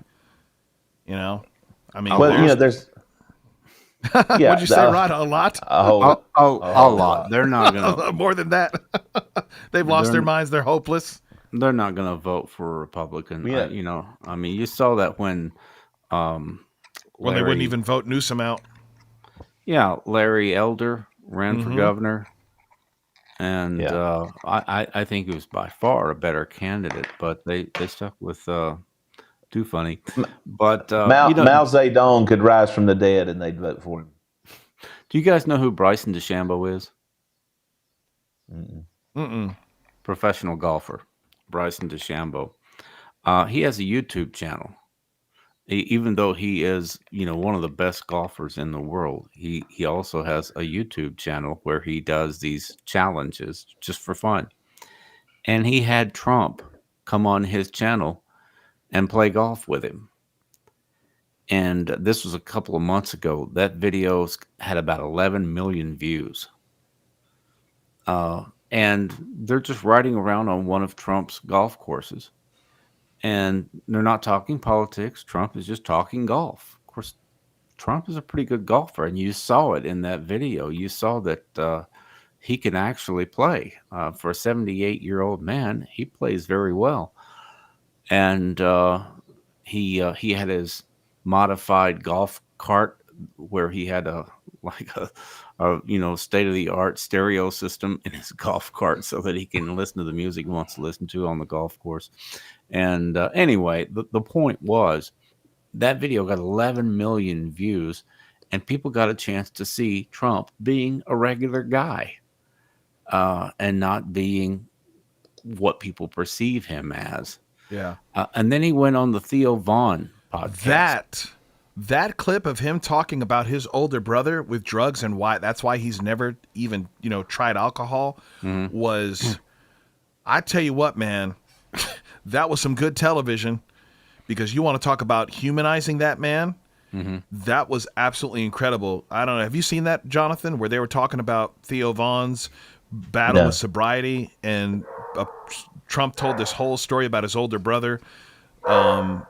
His whole life fell apart because of substance abuse, and his older brother was the one that told him, "Don't smoke, don't drink. It'll ruin your life. It's ruining mine." And that's why he never touched it. Man, let me tell you, that is a must watch.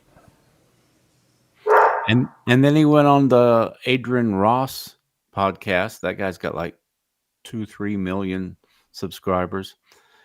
And I'm just saying he's being very smart about reaching younger people through these podcasts, because he realizes that the mainstream media and the conventional networks are not the way to reach people anymore.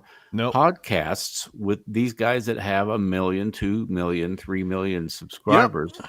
And they can't do it with Kamala, because they've tried it with Kamala, and she's going on there talking about her favorite rapper. She's lying through her teeth talking about music artists that were not even they weren't even alive when she was in school. Yeah, she's been on Charlemagne the God. Yep. On his Breakfast podcast. Club. Right. I mean, she's out there pandering harder than Hillary Clinton. I mean, she might as well just have a bottle of hot sauce and ranch in her purse. I mean, and the thing is, go in the comment section and no, seriously, man, the amount of black folk that have put out videos clipping her stupid behind, and they're getting ticked off. They're legitimately getting angry because it is so blatantly racist how she's pandering. And then they're seeing these videos where, dude, like 7 months ago, like, you know, you were the first Indian senator. You were the Indian this, Indian that. Now all of a sudden you're black. Bro, they're taking her to task, man. I mean, you should see the black commentators. I can't even repeat half the stuff they're saying. Because, I mean, it's atrocious, man. They are hot. Side note, my favorite of all time is Elizabeth Warren drinking that beer. You remember seeing that clip? She don't even know how to hold a beer can. She's like, I just like to have a beer at the end of the day. She bought that down. It was hilarious. Pandemonium, man. If you haven't seen it, Rod, you got to go look it up. Elizabeth Warren drinking the beer. I mean, buddy, it was. Oh, yeah, dude. Yeah. Biggest backfire. Flame of the Spirit brings up a great point, and actually, I've got a question from them. Meg the Stallion performance was a tipping point for me. Can't respect her. A lot of black folk were absolutely infuriated. Black folk over the age of 30, they're like, this is what you think we're about? You know, booty shaking? Like, this is what we're about? You know, this. I mean, dude, like, it's offensive. It's absolutely offensive. But she, Flame of the Spirit had a question. How do you guys approach? And this is I think really important that we kind of park the bus here, because we don't want to be ignorant, right? Where do you guys approach researching politics? There seems to be so much conflicting information out there. How do you get the truth, and how do you get the facts? Where are you guys going? Is what Flame wanted to ask, or did ask. Alex Jones. I'm kind of retarded.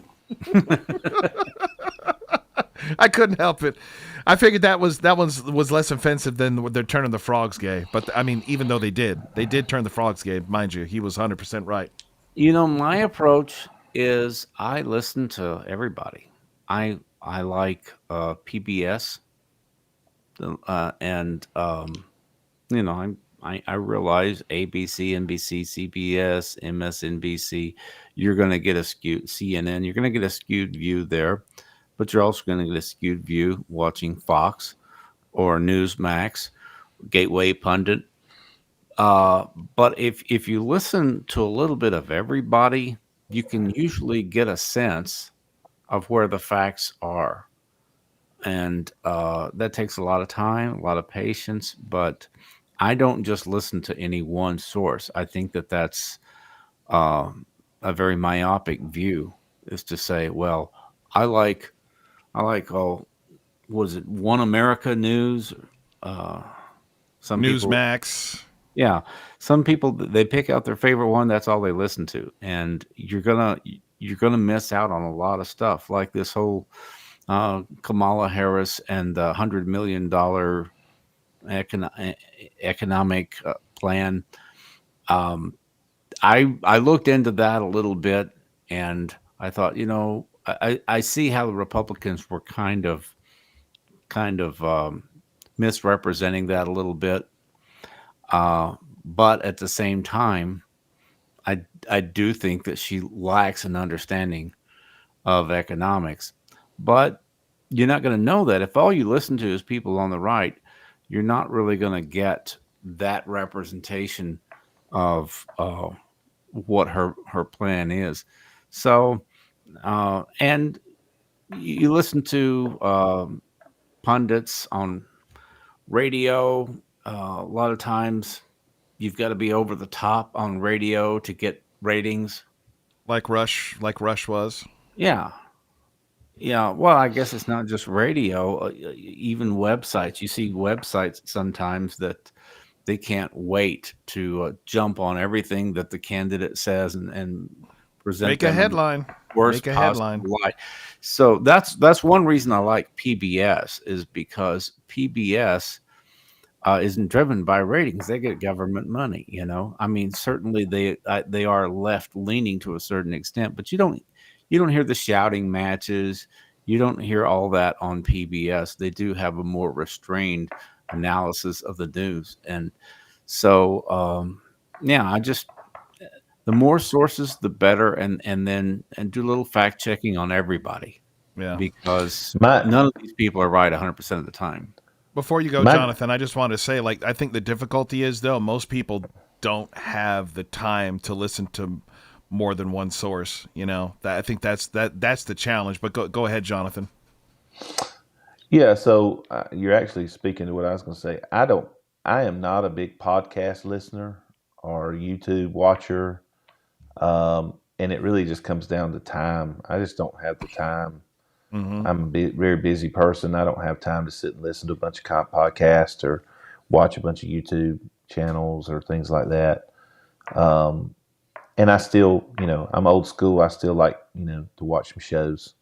So I know a lot of them, younger America especially, they may catch something on Netflix every once in a while, but I still like to watch Law and Order or, some kind of show, something like that. I had Yeah. to. That's my show. The original Law and Order is my show. So for years, I've been much more of a reader because I can read it faster than I can watch it. I like to read things, and my number one go-to source, it's an app you can get on your phone, is Real Clear Politics. And the reason I like Real Clear Politics is because Real Clear Politics has never been partisan either way. They will present articles every day that show the direct opposite of each other. They'll post an article from the New York Times, and they'll post an article from the New York Post, and they usually group them. They actually group them so that they match up. And so, yeah, you're seeing it right there. You can see it online too. But if you go to Real Clear Politics, it's like, you're going to see stuff from all the major papers: American Spectator, The Nation, New York Post, Fox News, New York Times, Chicago Tribune. And so, and literally the thing I love about it is it just kind of gives, both sides. And the reason I love it is I get to see what the other side really is thinking when I'm looking at Real Clear Politics, because it's showing what the other side is thinking, and they kind of show both sides of it. Then their poll section, they have polls, and they have all the national polls listed from every state, even down to the Senate races, latest news, the popular stuff. I mean, it's a great resource.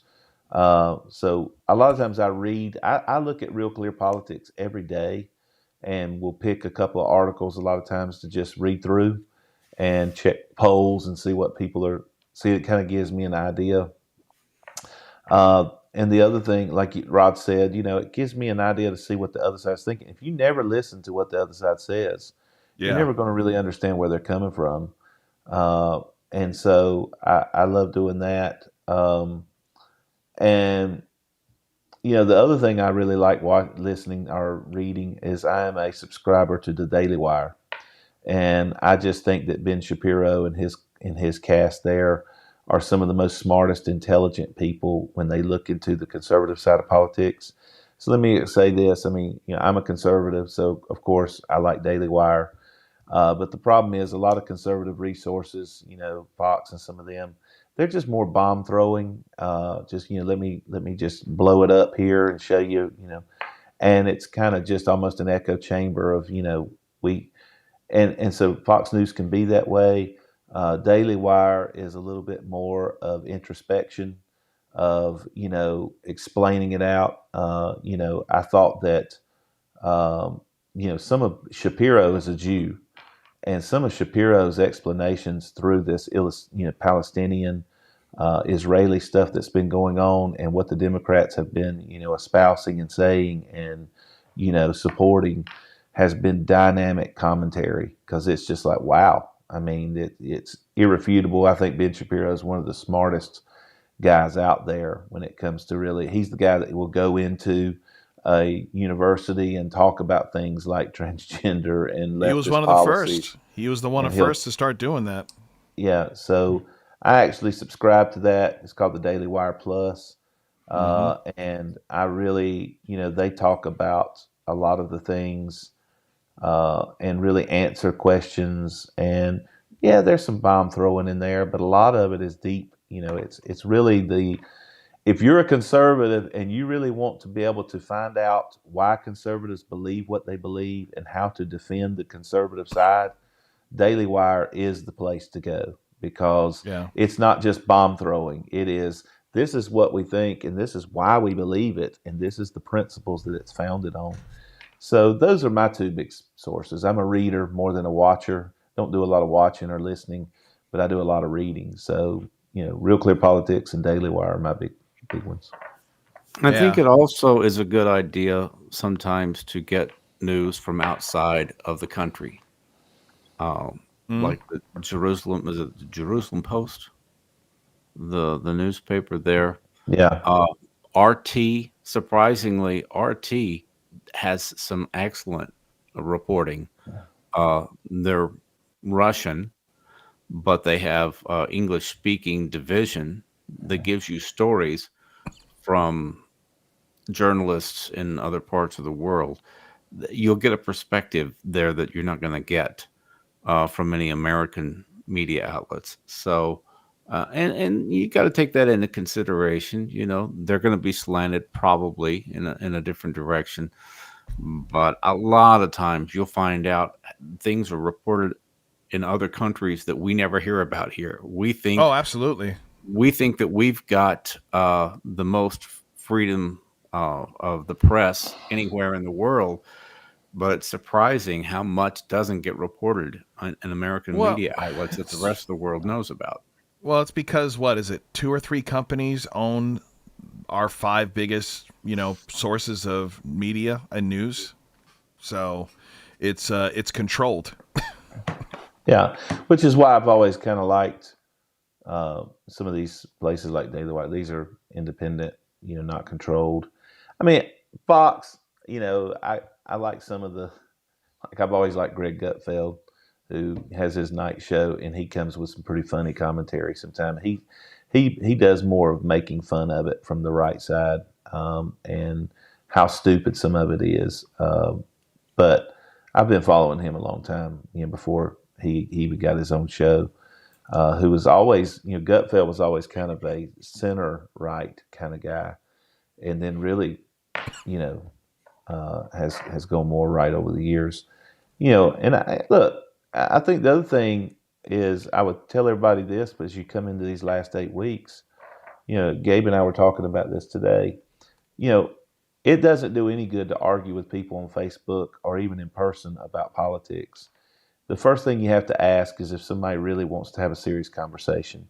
Yeah. And if they're not willing to have a serious conversation, you're just wasting your time and breath and their time. And so, I mean, when I come up upon people that may feel differently than I do about politics, one thing I think we have to really get away from is trying to demonize them. It's like, that they're demons for feeling a certain way. I told people, I guess the reason I'm this way, I mean, my grandfather was a staunch Union Democrat that told my dad one time he wouldn't vote for Reagan for dog catcher. And I mean, he was a Democrat and voted for Clinton twice, even after Lewinsky voted for it. And I'm like, what's wrong with you? He's a fine Christian man, loved God, but he was a Democrat because he was a Union Woof. man, World War II veteran. I mean, a pro America guy. But my point is, if people aren't going to have a serious conversation, like I don't have no problem sit down and say, well, let's talk policy. I mean, do Yeah. you really think these price controls are going to work? Do you really think this is a legitimate day? Let's talk about Israel and Palestine and what they're calling for and what from the river to the sea means. Let's talk about unrestricted abortion. Let's is that really where we want to go with this? Let's talk about these policies. And if people want to have a discussion, that's one thing. But if they're just going to bomb throw like 90% of people seem to want to do, I think 90% of Americans have already made up their mind, and these last 8 weeks are about the 10% who haven't. And then how that's going to sway is what's going to happen. David Wilson, you're right on about listening to Milton Friedman. If you want to learn about economics, I Yes. implore you, Milton Friedman and Thomas Sowell, Milton Friedman, absolute treasures in America. And it's sad that I only found out about Thomas Sowell 6 years ago, something like that. I mean, that's a guy that should be.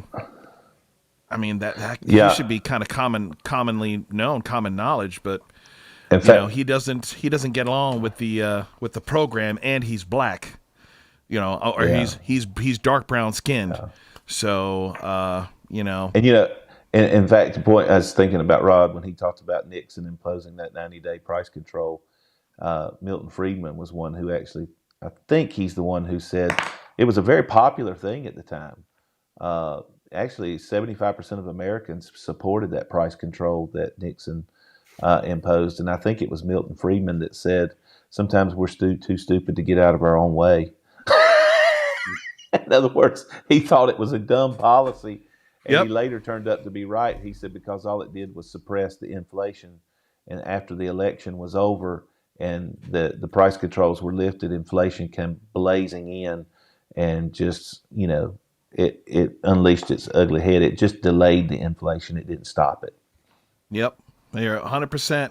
And then the second part, if you guys have any more questions, you better get them in real quick because we're about to wrap this up. But the second part of Flame of the Spirit's question was, I'd love to see how Gabe researches these issues and how they contribute to his conspiracies. See, we have two very balanced. I mean, like here we got Rod listening to PBS and reading the Jewish Post and listening to ABC, CBN, and NBC, so we don't have to, and even CNN and Jonathan introduced all of us to what was it? Real world politics, real news politics, real clear politics. Real clear politics. Yeah, that's amazing. And of course, the Daily Wire, which we're supporters of the Daily Wire. But I don't really go. I went and I watched the documentaries. I watched. He's on the dark web. Listen, I just about because I just don't trust. I'm looking at everybody sideways these days. I'm like, who is controlled opposition and who is actually? I'm out here looking for the renegades. Because the renegades, the guys that are out here trying to get pushed, that are getting pushed off the platforms, like Alex Jones, like the Steven Crowders, if I want to get my, the what is it they call it? Not modern events. What is it? Something events. What is it? What's that phrase? Current events. Yeah. If I want to get current events, I go to Steven Crowder and I go to Tim Cast because Tim Cast and Perry Stone. No, listen. So this is what you do. You go to the Renegades for the news, and then you go to the Prophecy guys, which I go to Prophecy Watchers, Prophecy Watchers, L.A. Marzulli. I don't listen to L.A. Marzulli as much. He's been kind of like, he puts out stuff every day, but honestly, his content's really not fantastic. You get like 5 minutes. Do you speed watch? Do you speed watch? No, because sometimes guys just don't articulate very well. So if you put that thing on fast, the beautiful thing is a lot of what I do is on the computer, so I can have that going on the background while I'm working, while I'm editing video and stuff. So, I wish I could listen to Glenn Beck more, but everything with him is doom and gloom. And same thing with Mark Levin. I think Mark Levin is brilliant, but if you listen to them for a week, you will be in a bunker. You'll be in a bunker just waiting for the end of the world. I mean, it's just like the Satanists are taking over. At least Alex Jones, he'll make you laugh. You'll be in a corner eating M&Ms. You'll just be like, oh, my God. Rod, my Rod's just like, he's just shaking his head like, oh, Gabe, you've really... I've gone down in his esteem of me. Oh Lord. Yeah, Glenn Beck, you'll be in the corner eating M&Ms. Yeah, and I'm not saying I dislike him or that he's wrong most of the time. It's just at least with the Daily Wire guys, it is balanced, like you said. They try to be factual, or if they're going to do human interest stories, it's it's just that, like, there was a thing, Michael Knowles actually had a clip the other day, and, and I kind of peek in TikTok and Instagram, to kind of see what's going on. TikTok's a great place if you want to, there was, just a point of fact, like, we all saw that, or actually, this wasn't reported. Did you guys see that plane that crashed over Brazil right after taking off the other day? Yeah. That didn't make big news, right? Do you know who was on that plane? Doctors. And someone that was currently suing a bunch of airlines, like a specialty airline, like somebody that's their profession was to keep the airlines in check. And if you look at who was actually on that plane, I mean, it's kind of like that guy that unalived himself that was going to testify for Boeing. So, I think it's like, when you, like a car accident, you have to get, these guys, as you see, they're trying to get a consensus from everybody, like, listen, let me get all the perspectives to try to put the truth together. And unfortunately, there's some things that just society has deemed unacceptable. I mean, it's like everything with the UFOs and whatnot. I mean, the government was telling us the government has been telling us for so many years that the UFOs were not real, and Oswald was killed. Oswald killed JFK, and I mean, if you buy that, I got some land I want to sell you. I mean, I got a bridge and some land I want to sell you, because they've even admitted, I mean, that the UFOs are not what they've been saying for 60 years. I'm convinced Gabe really doesn't sleep but about 30 minutes a night so he can get in on all this stuff. I mean, I'm like, where do you find I don't need the time? amphetamines, baby. I got the Holy Ghost and conspiracies. I got the truth, brother. If you want to know the truth, I got the documents right here. He's replaying that Jesse Ventura special that came on years ago about all the conspiracies. Yo, listen, that book.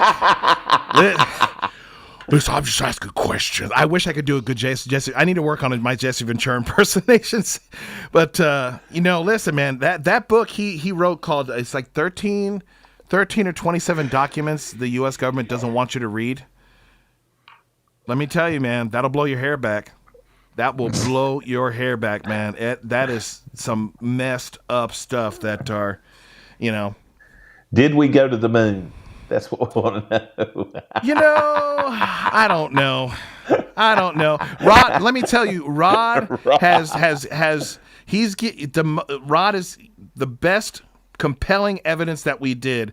My brother Rod Saunders, he always reminds me of it. He's like, man, we got the reflectors up there. And I'm like, you know what? That's a good point.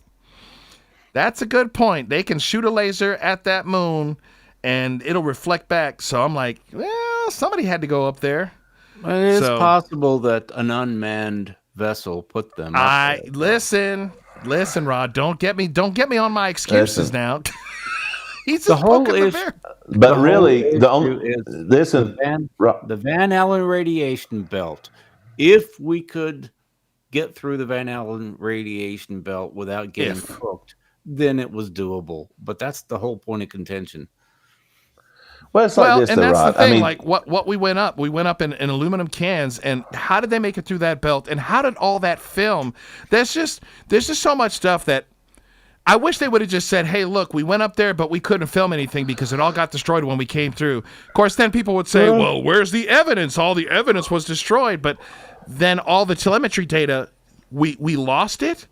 All the telemetry data, like this is Constitution level. But listen, though, I mean, the way that we can get those laser reflections, though, is because of the firmament, because we're really in a flat Earth situation. Yeah. Hey, man, it's just shooting off of water. That's how they just shot it up there in that firmament water and in the ice shield that's around the Earth. That a lot of it came down during the flood because the water's below and beneath.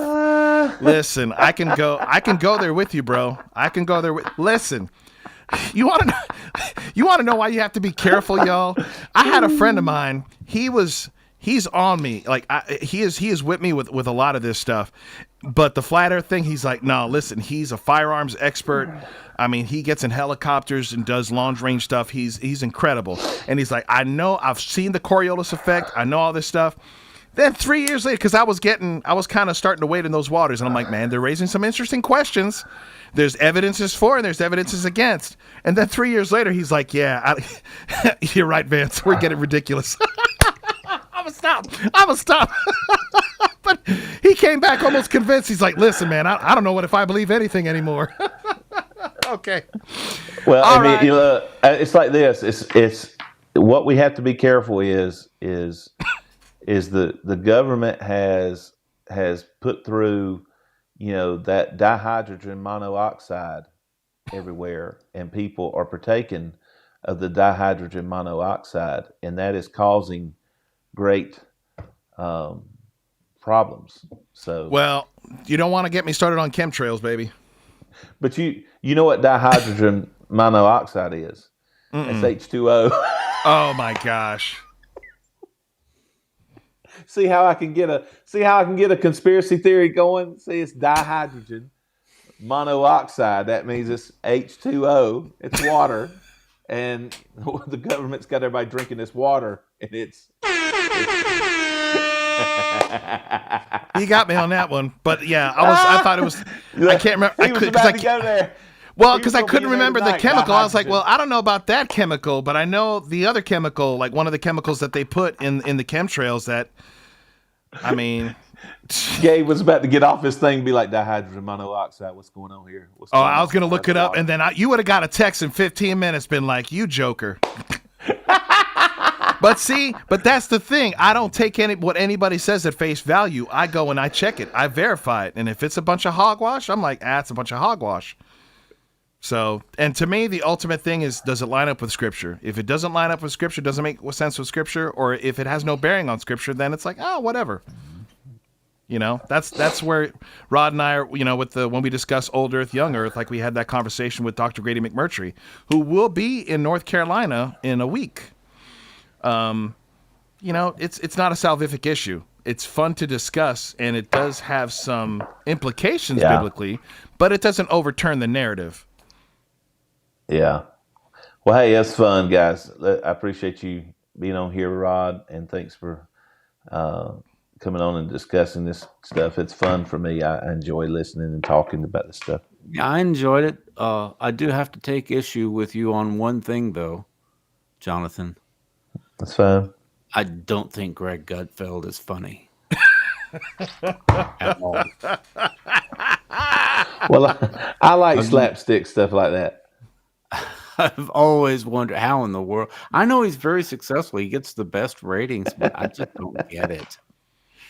I think the people that he has on is funny, but he's never, you know, anytime I see clips, it's of other guests, but I've never actually watched the show. Well, you know, he used to he started at Fox on the weekends and having a show called the Red Eye, which I think came on at like 2 or 3 in the morning. And he would have all these slapstick guys on. It was like a even crazier version of his Gutfeld show. And he would do it in the middle of the night. And I would wake up and watch that stuff and just kind of get tickled at him. And then I always liked his commentary on the Five. You know, when I would listen to that, he always had this piffy comments on the Five that I just thought were kind of funny. And then I started watching a little bit of his show. Yeah. You know, he's an atheist. Oh, Really? yeah, I know. Greg Gutfeld. A lot of people don't know that because he's a conservative, but there are Big time. several conservative atheists. George Will is an atheist, and then the guy that used to be with Jimmy Kimmel on the Man George Show. Will's a I know who you're talking about. Adam Corolla. Adam Carolla. Corolla. But George Will's a never Trumper, isn't he? Oh yeah. Oh yeah. He can't stand Trump. Yeah, he doesn't like Trump, and I was really surprised to find out that George Will is an atheist. And he's a conservative guy, but he's just he's uber intellectual. That's interesting because you don't see many of them being conservatives. Yeah. Well, we'll have to come back. Listen, we're going to have to come back next month because Lord knows what's going to happen between now and the end of September. So we're gonna get Rod back on here, and we're gonna have to do some more of these because the amount of craziness that's happening on a daily basis. I'm just gonna kind of have to keep like a running tab of things and like, hey, remember when that happened? Because there's so much happening. It's hard to remember what happened like 6 weeks ago. It's absolutely crazy. It's crazy. Yeah. So. Yep, we're going to let these guys go. Thank you all so much. Make sure you subscribe to Rod's channel, Jew in Greek. I think a lot of you came over here from there. And if you haven't subscribed to Soul Vitamins, come over and make sure you like this stream tonight. Hit the subscribe button. Hit the notifications so you don't miss when we go live. We're going to be on here next week with Stephen Reese, the Hebraic roots music guy, talking about frequencies and healing things. He's been doing tremendous ministerial work in India. They've seen tremendous miracles there, so we're going to be talking about that. And, of course, subscribe to Gabriel Bella Music. And if you're looking for great Christian music that has more than 4 chords, make sure to go to GabrielBellaMusic.com and support my ministry of by faith music that we're trying to get this studio done. I'm trying to pull up this website because it... Frohawk Ministries. No, By Faith Studio.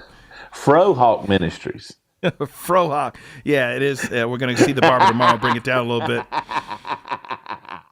Oh, beautiful. Thank you, Brother David Wilson, for sharing Jew and Greek to your Clinton Assembly pastor. Yeah, Rod's doing amazing work in apologetics, and we had a great live stream Friday discussion. So we'll see all of y'all soon. God bless you. Jesus loves you, and so do we. Take care.